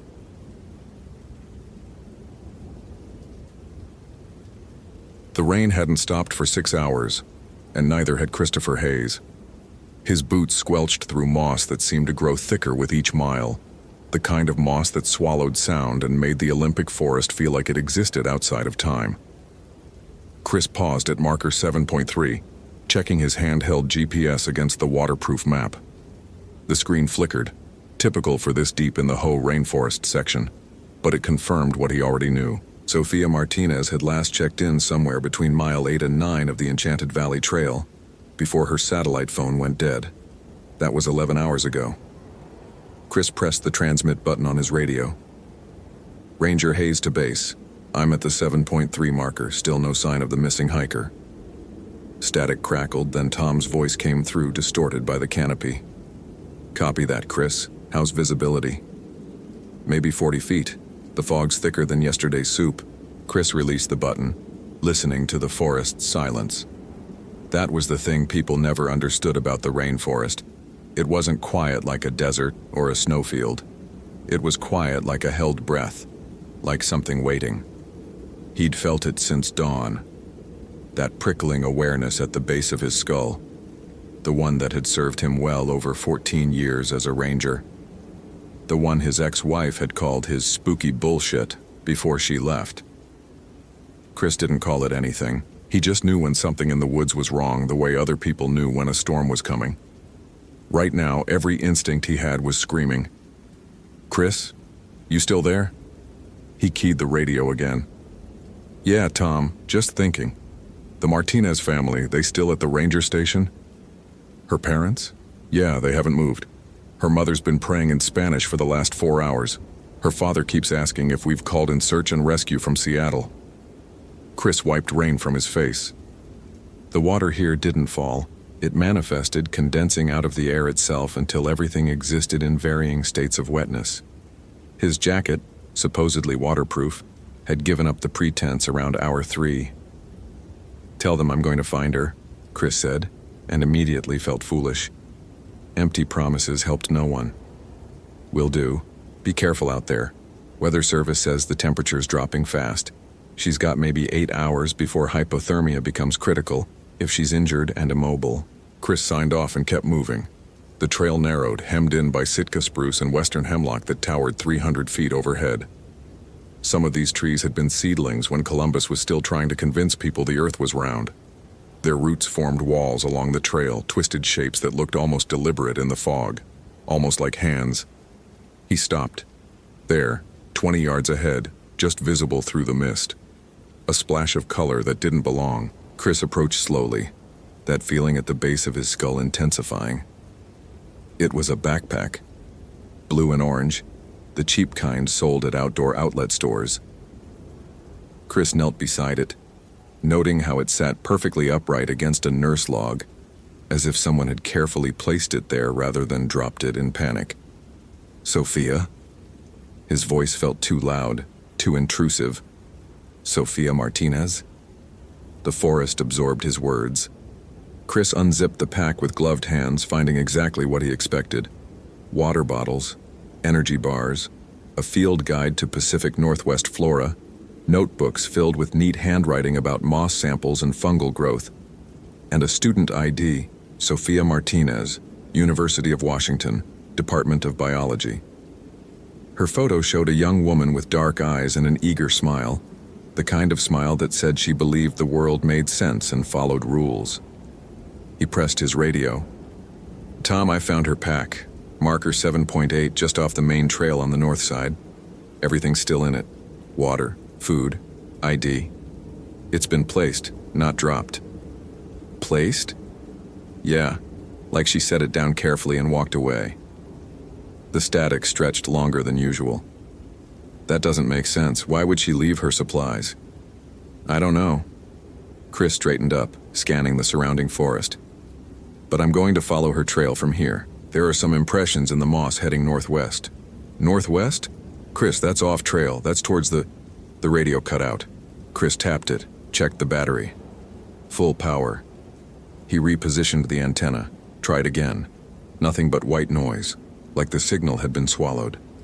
That prickling sensation spread from his skull down his spine. He should wait. Protocol said to mark the location, radio for backup, establish a search grid. But that same instinct that had served him for 14 years said that following protocol would mean finding a body instead of a person. Chris marked the backpack's location with orange tape, took a GPS reading, though the device was still glitching, and pushed into the undergrowth. The impressions in the moss were subtle but readable to someone who'd spent years tracking lost hikers. Boot prints, women's size 7 or 8, moving deliberately but not frantically. No signs of stumbling or disorientation. She'd walked into the forest like she knew where she was going. The fog thickened. Chris pulled out his flashlight even though it was only 3 in the afternoon. The canopy and clouds conspired to create a perpetual twilight. His beam caught droplets suspended in the air, creating walls of diffused light that somehow made visibility worse. After 10 minutes, he found the first concerning sign. A circle of mushrooms, perfect, geometrically exact, each fungal body the same height and spacing. Chris had seen fairy rings before. They were common in old-growth forests, but never one this precise. The mushrooms were pale, almost luminescent in the gloom, and as he approached, he could have sworn they leaned away from him. He shook his head. Trees didn't move. Mushrooms didn't flinch. He was tired, had been hiking for hours, was seeing patterns where none existed. But the feeling wouldn't leave. He circled the ring, about 15 feet in diameter, and found Sophia's trail continuing on the far side. She'd walked straight through it. Chris hesitated, then followed, stepping carefully over the fungal border. The temperature dropped. Not gradually, like when a cloud covers the sun, but instantly, like walking through a wall of ice water. Chris's breath misted in front of him. His fingers, already numb from rain, began to ache with genuine cold. He checked his thermometer, 48 degrees Fahrenheit. 5 minutes ago at the backpack it had been 56, 8 degrees and 15 feet. That was impossible. "Sophia!" His voice echoed strangely, bouncing back with an odd delay. "Sophia Martinez! If you can hear me, call out!" Silence. Then, "Help!" The word came from ahead and to the left, thin and desperate. A young woman's voice. Chris ran. The forest became a blur of green and brown, his flashlight beam jerking wildly. Roots tried to catch his boots. Branches grabbed at his jacket. The undergrowth was denser here, hostile as if the forest itself was trying to slow him down. "I'm coming," he shouted. "Keep talking so I can find you. Help me." The voice was closer now. "Please, I'm scared." Chris burst into a small clearing, flashlight sweeping the area. Empty. Just more moss, more trees, more fog. The voice had come from here. He was certain, but there was no one. "Sophia, I'm here," she said, and this time the voice came from behind him. Chris spun. Nothing. The clearing was empty except for him and his rapidly accelerating pulse. "Where are you?" He turned in a slow circle, flashlight probing every shadow. "I can't see you." "Can't you?" The voice moved again, circling him. "You've always been good at seeing, Christopher. Better than most. That's why we chose you."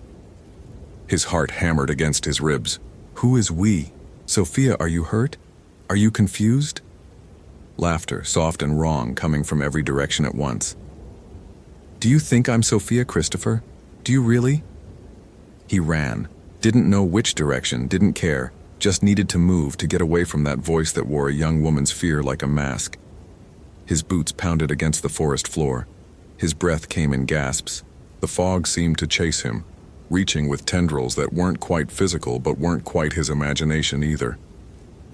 Chris broke out of the undergrowth onto a game trail, not the main hiking path, but something animals used. He stopped, hands on knees, trying to catch his breath and slow his thundering heart. He was a rational man. 14 years as a ranger, degree in forestry, Eagle Scout since he was 16. There were explanations for everything. The voice was an auditory hallucination caused by exhaustion and stress. The cold was a microclimate. The mushroom ring was a coincidence, the fog playing tricks on his eyes. But that feeling at the base of his skull said he was lying to himself. His radio crackled to life. Chris, can you... Tom. Chris grabbed the radio. Tom, something's wrong out here. I need backup at... Isn't safe, Chris. You need to... Static swallowed the words. Coming back. Don't what? Tom, I can't hear you. Repeat your last. Don't trust what you see, the radio said in Tom's voice.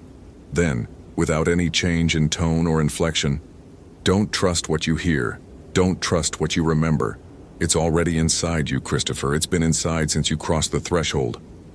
Chris dropped the radio. It landed in the moss and went silent. If this story is capturing your attention, follow for more quality content. What would you do in Christopher's situation? Share your thoughts. He backed away from the radio like it was a snake.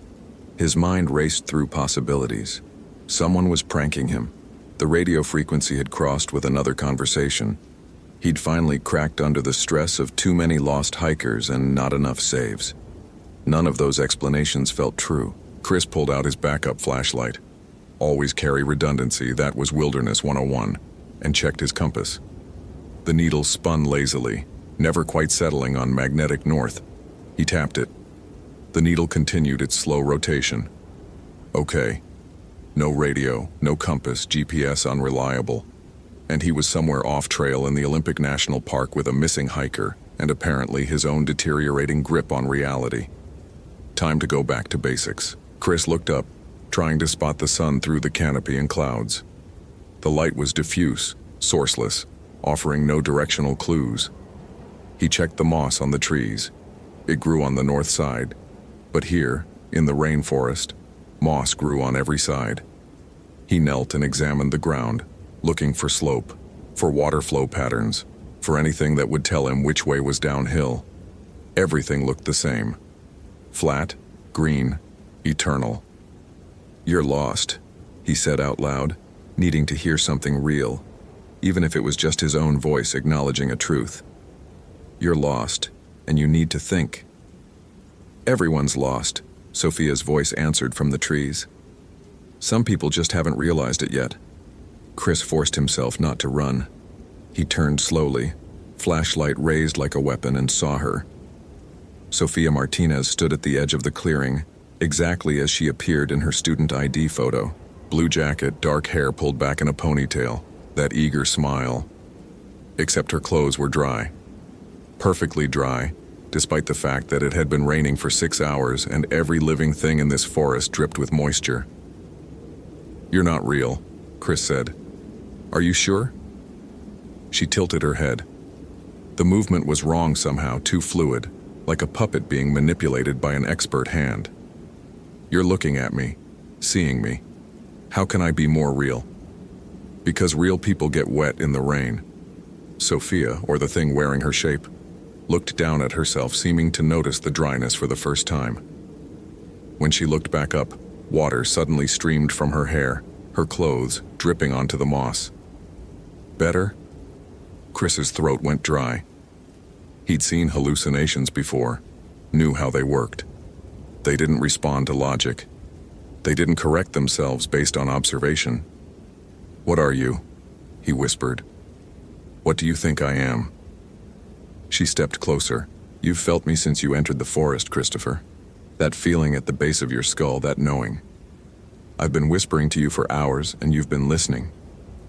No. He shook his head. No. I've been searching for a missing person. I've been doing my job. Have you? Another step. She was 20 feet away now. Or have you been walking exactly where I wanted you to walk, following the trail I laid out? You found the backpack where I placed it. You crossed the threshold where I opened it. You've been mine since you stepped through the fairy ring. The fairy ring. The mushrooms. The sudden cold. Chris remembered stories from the Kino people, tales passed down about the deep forest, about places where the boundary between worlds grew thin. His grandfather, half Kino himself, had warned him about certain trails, certain trees that stood as markers. You're not real, he repeated, but his voice lacked conviction. Neither are you anymore. Sophia's face split into a smile too wide for human anatomy. Not entirely. Part of you is already changing. Haven't you noticed? The way sounds echo differently, the way time feels strange, the way you can see things in the fog that weren't there before. She was right. God help him, she was right. Chris could see shapes moving in the mist now, forms that flickered at the edge of perception, and the sounds. He could hear layers to the forest that hadn't been there before. Whispers underneath the rain, breathing beneath the wind.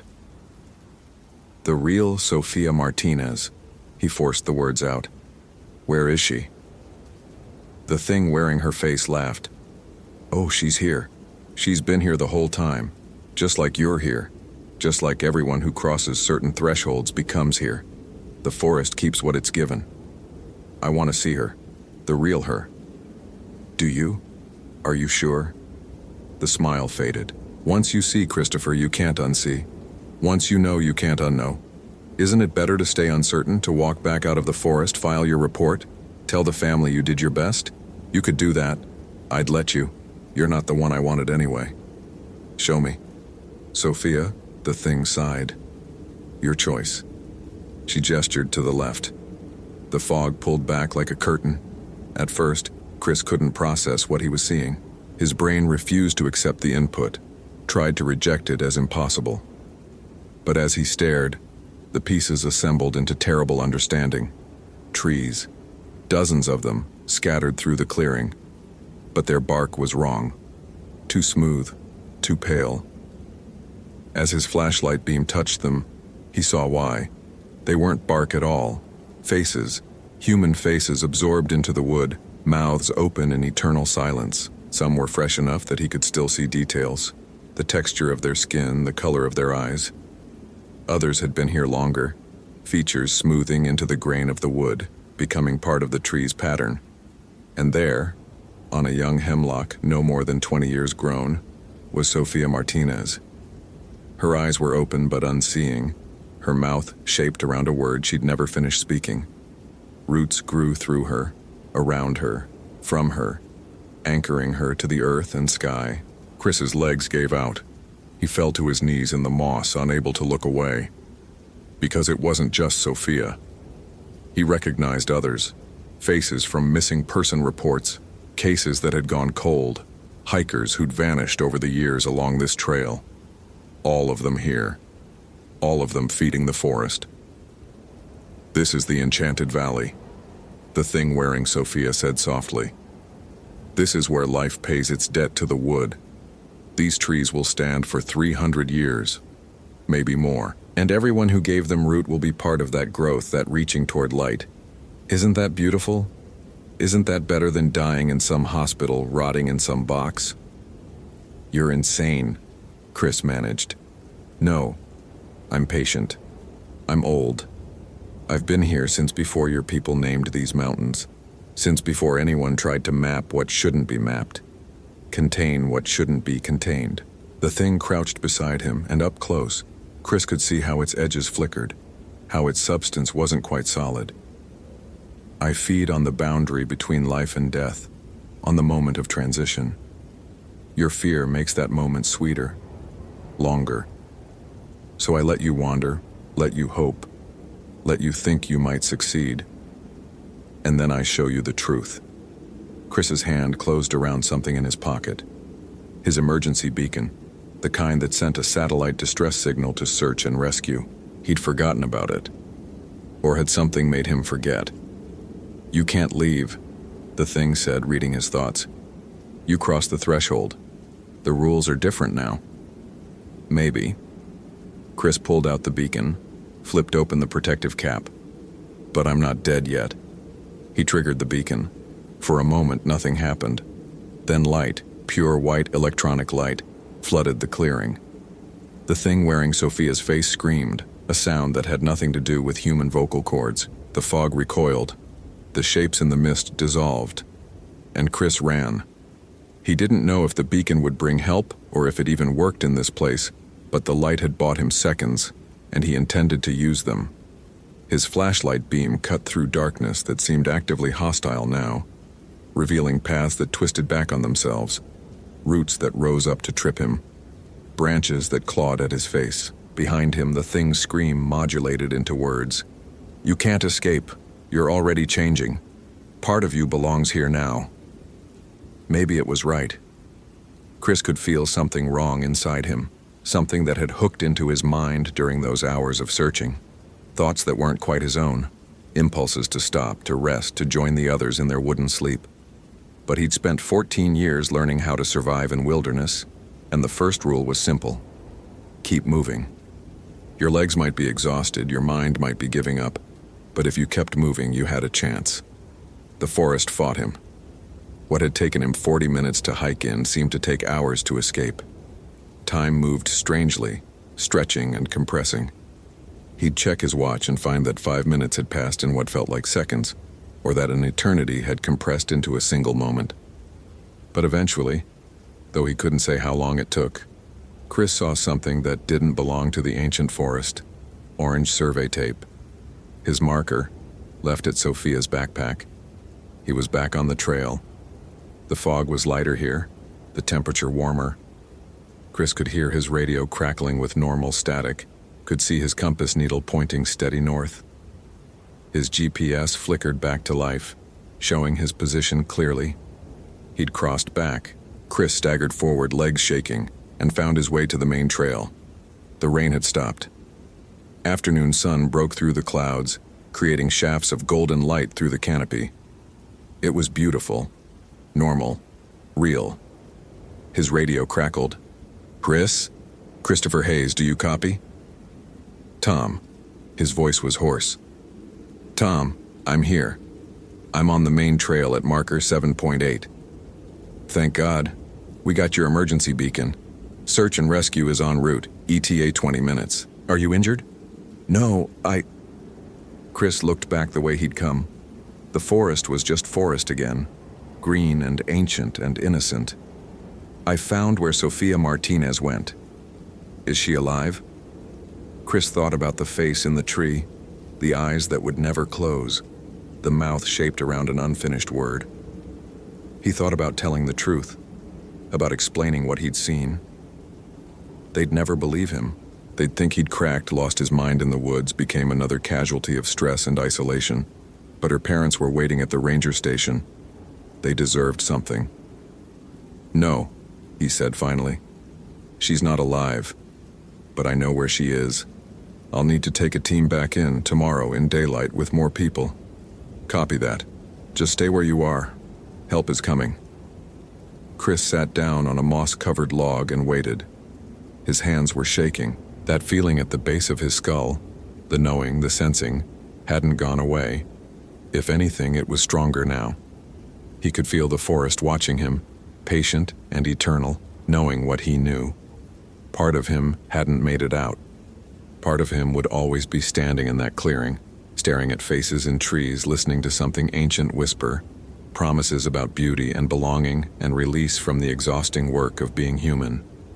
When the rescue team arrived, they found Christopher Hayes sitting in the last of the afternoon light, staring into the forest with eyes that had seen too much. They called him a hero for triggering his beacon, for making it out alive, for giving the Martinez family at least the closure of knowing. But Chris knew the truth. The thing in the forest had let him go, not out of mercy or defeat, but because it knew what he'd become. A vector, a carrier, someone who'd crossed the threshold and brought part of that other place back with him. That night, in the ranger station, he wrote his report. Told the story of finding Sophia's backpack, of following her trail off-path, of discovering what he carefully described as a ravine concealed by undergrowth where it appears the victim fell and sustained fatal injuries. It was believable. It was rational. It closed the case. And every word was a lie. Chris added one final note, marked it private, locked it in his desk. Don't assign anyone to the Enchanted Valley Trail section. Don't let anyone hike it alone. And if someone goes missing there, don't send me to find them. Because I'll hear them calling. I'll hear them even when they're not making any sound. And eventually, I won't be able to tell the difference between their voices and the one that's been whispering in my head since I crossed back. Part of me is still there.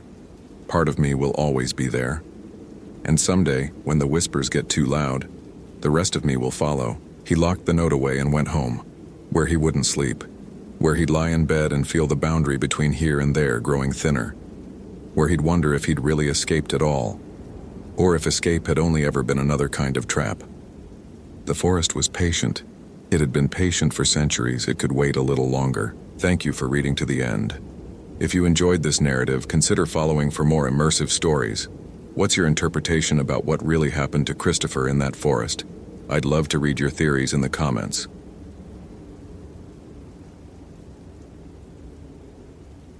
The phone rang for the third time in 6 hours, and Carter Reeves knew, the way a body knows to flinch before conscious thought catches up, that this call would pull him back into the forest he'd been avoiding for 8 years.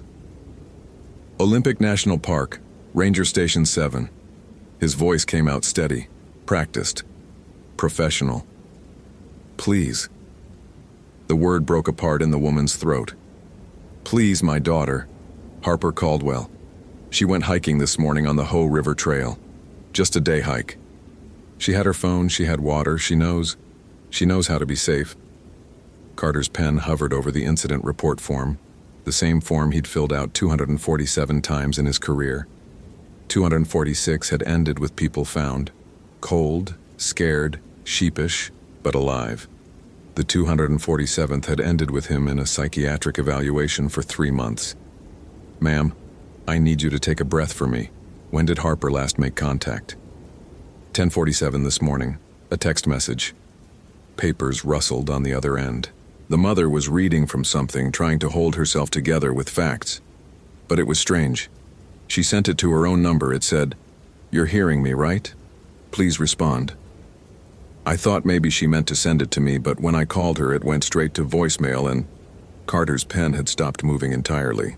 The fluorescent lights in the station hummed their perpetual note, and somewhere in the back of his mind, in the part that remembered things he'd spent 8 years trying to forget, something whispered, "Not again. Not like before." "I'm dispatching search and rescue immediately," he said, already standing, already reaching for his pack. What was Harper wearing? 20 minutes later, Carter stood at the Hoh River trailhead, watching the late afternoon light filter through the canopy in that peculiar way it only did in temperate rainforests, greenish, aquatic, like being at the bottom of an ocean made of air. The Hoh rainforest received 140 inches of rainfall per year, and every surface proved it. Moss hung from big leaf maples in curtains thick enough to hide a person. Sitka spruce rose 200 feet overhead, their trunks wrapped in gardens of ferns and lichens. His radio crackled. "Station 7, this is Unit 3. We're staging at the 5-mile marker. What's your 20? Starting from the trailhead. Harper's vehicle is still in the lot. A silver Honda Civic, Washington plates." Carter touched the hood. Cold. "She's been out there at least 7 hours. Copy that. Weather's moving in around 1900 hours. We've got maybe 3 hours of decent visibility." Carter clicked off the radio and stood there. Pack settled on his shoulders, the weight of it familiar as his own bones. In his chest pocket, his phone buzzed. Harper's mother again, probably. He couldn't answer. Not yet. Not until he had something to tell her that wasn't just professional platitudes about search patterns and probability matrices. The trail began innocently enough, well-maintained and clearly marked, winding along the crystalline Ho River. Carter moved quickly, his eyes scanning automatically. Broken branches at shoulder height, disturbed moss, footprints in the perpetually damp earth. A family of 4 passed him heading back to the trailhead, their youngest daughter skipping ahead. "Excuse me," Carter called. "Did you see a young woman on the trail? 19 years old, blonde hair, blue backpack?" The father paused, considering. "Yeah, actually. Maybe around 1 wow. She was sitting by the river at the 3-mile marker, just sitting there, staring at the water." "Was she alone?" "Far as I could tell." The father's expression shifted, became uncertain. "Though she was talking to someone, or, I don't know, I thought I heard 2 voices. But when we got closer, it was just her." Something in Carter's stomach turned over, cold and heavy. "Thank you." He pushed faster. At the 3-mile marker, he found the spot. A flat section of riverbank where generations of hikers had worn the earth smooth. Harper's boot prints were clear in the mud, along with something else. Carter crouched, studying the impressions. Her prints approached the water's edge, then nothing. They didn't retreat back to the trail. They simply stopped, as if she'd been lifted straight up into the air. Except there, barely visible in the moss beside her last footprint, was another set of marks. Barefoot. Human-sized, but the toes were too long, the arch too pronounced, and they led deeper into the forest, away from the marked trail, toward the densest part of the rainforest where sunlight hadn't touched the ground in 1,000 years. Carter's radio was in his hand before he made the conscious decision to call it in. "Unit 3, I've got tracks leading off trail at mile 3 heading northwest into the interior. I'm following." "Negative, Station 7. You know protocol. Wait for backup." Protocol. He knew protocol. Protocol said don't go alone into the Olympic wilderness when daylight was failing. Protocol said trust your team, trust the system, trust that everything would be fine if you just followed the rules. Protocol had gotten Marcus killed. "Copy that," Carter said, and turned off his radio. The forest changed the moment he left the maintained trail. The temperature dropped 10 degrees and the quality of sound shifted. Not exactly silent, but muffled, as if the air itself had grown thick and reluctant to carry vibrations. The moss underfoot absorbed every footfall. Within 50 yards, Carter couldn't hear the river anymore, though the map on his GPS showed he was only 100 feet from it. The tracks continued, impossibly clear despite the failing light. Barefoot impressions pressed into moss that should have bounced back within minutes. At one point, the trail led directly up the trunk of a fallen Sitka spruce, across its moss-covered surface, and down the other side. A route that would have been difficult for an experienced climber, let alone a barefoot hiker in distress.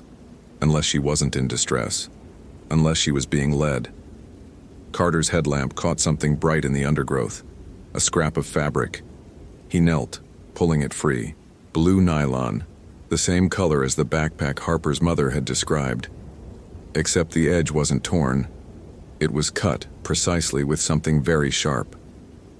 "Harper!" His voice died in the moss-thick air, barely traveling 20 feet. "Harper Caldwell, this is Park Ranger Carter Reeves. If you can hear me, make a noise, any noise." Silence. Then, from somewhere ahead and to the left, or maybe above, the acoustics were wrong in here. A voice. "Carter." He froze. The voice had been Marcus's. Marcus, who had been dead for 8 years, who had vanished on a routine patrol in the North Cascades, whose body they'd found 3 days later at the bottom of a ravine with no explanation for how he'd gotten there, no sign of a fall, no defensive wounds, just dead.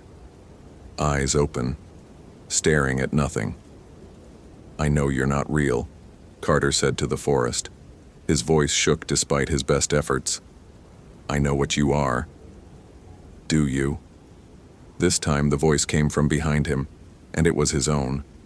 Not Marcus's. His. "Because I remember you couldn't tell the difference 8 years ago." You thought you were talking to Marcus right up until they found his body. How long had he been dead while you were having conversations with something else? The thing about parasitic entities, and Carter had read everything he could find after Marcus's death, every folklore text and paranormal investigation report and psychiatric journal about auditory hallucinations, was that they learned. They fed on confusion, on uncertainty, on the small cracks in human confidence. They mimicked voices, yes, but more than that, they mimicked thoughts. They got inside and wore you like a suit. Carter's hands were shaking. He forced them steady, forced himself to breathe the way the therapist had taught him. Ground yourself in physical reality. Name 5 things you can see, 4 things you can touch, 3 things you can hear. If this story is grabbing your attention, follow for more quality content. What would you do in Carter's situation? Trust his instincts or stick to protocol? Share your thoughts. Except when he tried to focus on what he could see, the forest had changed. The trees were closer together than they'd been a moment ago. The moss hung lower, and there, carved into the bark of a western hemlock at eye level, were words in a script he almost recognized. You brought it back with you. Harper! Carter shouted, abandoning caution. Harper, where are you? Here. The voice was young, female, terrified. Harper's voice, probably. I'm right here, why can't you see me? Keep talking. I'm following your voice. But you're walking away from me. Carter, you're walking toward the river. Stop. Stop. He did stop because Harper was right. He'd somehow gotten turned around completely. According to his GPS, he was now less than 30 feet from the Hoh River, which meant he'd walked in a massive circle. But he hadn't crossed the river. He was certain he hadn't crossed the river. Except the water in front of him was flowing the wrong direction. Upriver, against gravity. Carter's headlamp flickered, dimmed, went out entirely. He slapped it twice, the universal gesture of human frustration with technology, and it blazed back to life, brighter than before, bright enough to illuminate the figure standing on the opposite bank. It looked like Harper, blonde hair, blue backpack, 19 years old and terrified. Her mouth moved, forming words, but no sound emerged. Behind her, the forest was wrong. Too dark, too deep. Trees that hadn't existed a second ago now stretched back into infinite shadow, and between their trunks other figures moved. Dozens of them, hundreds, all wearing the faces of people Carter had known. His father, dead from cancer in 2009. His high school girlfriend alive and well in Seattle, but here she was, hollowed out, puppeted. Marcus. Always Marcus. You can't have her, Carter said. His voice came out stronger than he felt. You can't have any of them. The Harper thing on the opposite bank tilted its head, and when it smiled, its teeth were too numerous, too white, arranged in too many rows. It opened its mouth, and what came out wasn't Harper's voice at all. It was every voice, layered and harmonized and utterly inhuman. We already do. The ground beneath Carter's feet wasn't ground anymore. It was moss, but the moss was moving, breathing, pulling at his boots with the insistence of quicksand. He jerked backward, and his headlamp caught movement in the trees to his right. The real Harper, barely conscious, being dragged by something that wore her own face like a mask. Training took over. Carter didn't think. He moved, across the river, which was only ankle-deep and flowing in the correct direction now because of course it was, crashing through undergrowth, driven by the same desperate certainty that had made him keep searching for Marcus long after everyone else had given up. He reached Harper just as her doppelganger turned to face him. Up close, the mimicry was perfect. Exactly the same features, same clothes, same expression of absolute terror. For a heartbeat, Carter couldn't tell which was real. Then the real Harper, the one being dragged, whispered, "It's been pretending to be me all day. It texted my mom. It talked to those hikers. It's been wearing me." The other Harper, the thing, stopped smiling. Its face remained perfectly composed, but something behind its eyes shifted like looking at a person through water, and realizing you're actually seeing the reflection of something else entirely. "You can't take her," it said in Harper's voice. She's already mostly gone. Look at her hands. Carter looked. Harper's hands were translucent, fading, the veins beneath her skin visible as dark tributaries. She was being consumed, unmade, fed upon by something that didn't just want her body, it wanted her existence. How do I stop it? Carter demanded. The Harper thing considered this. You don't. We've been here longer than these trees, longer than the mountains. We were here before humans had language to name us, and we'll be here after. But we're not unreasonable. We'll trade. Trade what? The one who got away. Its smile widened. Marcus didn't die in the North Cascades. He's still out there, still running, still being hunted. We never got to finish with him. You interrupted us, so we've been waiting for you to come back. And here you are. The words hit Carter like a physical blow. For 8 years he'd believed Marcus was dead. For 8 years he'd carried the guilt of not reaching him in time. But if this thing was telling the truth, and why would it lie? Then Marcus was still out there, still suffering, still salvageable. You're lying, Carter said, but his voice betrayed him. He wanted it to be true. He wanted it so badly that his therapist's warnings echoed in his head. Parasitic entities feed on desire. They offer you what you want most. Then they consume you through your own hope. Am I? The thing wearing Harper's face took a step closer. Call him. Right now. See if he answers. Carter's phone was in his hand before he made the conscious decision to reach for it. His fingers found Marcus's number, never deleted, never able to delete it, and pressed call. It rang. Once, twice. On the third ring, someone picked up. Carter? The voice was weak, distant, but unmistakably Marcus's. Jesus Christ, Carter, is that really you? I don't know where I am. It's dark and there are things moving out here and I can hear them talking with my voice, with your voice, with... Carter's thumb hovered over the button to end the call. Every instinct screamed that this was a trick, a manipulation, another layer of the parasitic entity's deception. But what if it wasn't? What if Marcus had been alone in the dark for 8 years, waiting for rescue that never came? Harper's real body was almost invisible now, fading like morning fog. Minutes left, maybe seconds.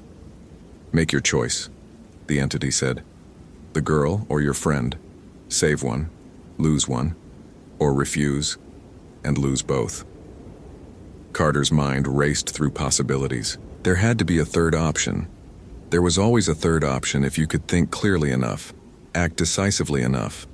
But the forest was pressing in, the moss was rising to his knees, and Harper's eyes were closing, and Marcus's voice on the phone was begging, please, please, don't leave me here again. And then Carter understood. No, he said. The entity blinked. No, you don't trade because you're benevolent. You trade because you need to, because you can't take without consent. That's why you manipulate, why you offer choices, why you make people complicit in their own destruction. Carter's voice grew stronger. Marcus is dead. He's been dead for 8 years. This is just you, using his voice, trying to make me choose. But I don't choose. Then she dies. Maybe. Carter holstered his phone and drew his knife, a bench-made bushcrafter, 7-inch blade, practical and lethal. Or maybe I kill this body you're wearing. Maybe I destroy the anchor you're using to manifest in physical space. What happens to you then? The entity wearing Harper's face stopped smiling entirely. You won't. Humans don't kill what looks human. It's your greatest weakness. You're not human. Carter moved forward. You're just borrowing the shape. He lunged. The blade struck true, cutting through what should have been flesh but felt like dense fog, like stabbing into a thundercloud. The entity shrieked, a sound that wasn't a sound, that bypassed his ears entirely and resonated directly in his skull. The Harper doppelganger collapsed, its form breaking apart into moths, hundreds of them, wings the color of grave dirt. The real Harper gasped, suddenly solid again, color flooding back into her skin. She looked at Carter with wild, traumatized eyes. What was... Don't! Carter pulled her to her feet. Don't try to understand it. Just run. They ran. The forest pursued, not with footsteps but with presence, with the sense of vast attention focusing on them like a magnifying glass focusing sunlight. Trees bent toward them. Moss reached. The river appeared on their left, then their right, then somehow ahead of them, flowing in 3 directions simultaneously. Carter's GPS had stopped working. His compass spun uselessly. Every tree looked identical. Every shadow held faces. Harper was sobbing, but she kept moving because the alternative was worse than exhaustion. And then, impossibly, they were back on the trail. The marked, maintained, blessedly mundane Ho River Trail, with its interpretive signs and its boardwalks and its absolute wonderful normalcy. Behind them, the deep forest stood silent and still, revealing nothing. Harper collapsed. Carter caught her before she hit the ground, and they sat there together while his radio crackled back to life. Station 7, what's your status? We lost your signal for 40 minutes. I have Harper Caldwell, Carter said. His voice sounded strange to his own ears, like he was speaking a language he'd almost forgotten. She's alive. We're on the trail at mile marker 2, requesting immediate medical evac. Copy that. Is she injured? Carter looked at Harper. Physically, she appeared unharmed. No cuts, no bruises, no signs of exposure. But her eyes were wrong. They held the same look Carter had seen in his own mirror every morning for 8 years. The look of someone who'd seen behind the curtain of reality and could never again fully believe in the stage show. No, he said. No injuries. They extracted Harper 20 minutes later. Her mother arrived with the helicopter, collapsing into grateful tears that Carter couldn't quite share, because as Harper was being loaded onto the stretcher, she gripped his wrist with surprising strength and whispered, "It said Marcus says thank you for finally letting him go." Carter felt the words like a knife between his ribs. He waited until the helicopter was gone, until the other rangers had packed up their gear and headed back to the station, until he was alone on the trail as the last light faded from the sky. Then he pulled out his phone and looked at his call history. There was no record of the call to Marcus's number. There was no record of any calls for the past 3 hours. But when he opened his photos, there was a new image, taken at 6:47 p.m., exactly the time he'd been in the deepest part of the forest. It showed 2 figures standing by the river. One was clearly Carter. The other was Marcus, looking exactly as he had 8 years ago, smiling with something that might have been relief or might have been malice. The photo deleted itself as Carter watched, pixels dissolving like snow in water. He drove home in silence, filed his report in silence, lay awake in his apartment listening to the sounds of the city, traffic, sirens, voices, and feeling a profound gratitude for their ordinary noise. For 3 weeks he did his job and spoke to his therapist and told himself he was fine. Then Harper's mother called. "I don't know if I should tell you this," she said, "but Harper's been talking in her sleep. She keeps saying your name and Marcus's name, and she says you made a choice. She says you chose to save her, but that something else was saved too. What does that mean, Ranger Reeves? What happened out there?" Carter didn't answer, because 3 nights ago he'd woken to find a text on his phone from an unknown number. "Thank you for bringing me back. The forest is hungry, but I'm hungrier. See you soon, old friend." And attached was a photo of Carter's apartment building, taken from the street below, time-stamped at 3 a.m. In the reflection of his window, 2 figures stood in his living room. Carter, asleep in bed, and Marcus, watching. Thank you for reading until the end. If you enjoyed this narrative, consider following for more immersive stories. What's your interpretation of Marcus's fate? Was he ever real, or was it the entity all along? I'd love to hear your theories in the comments.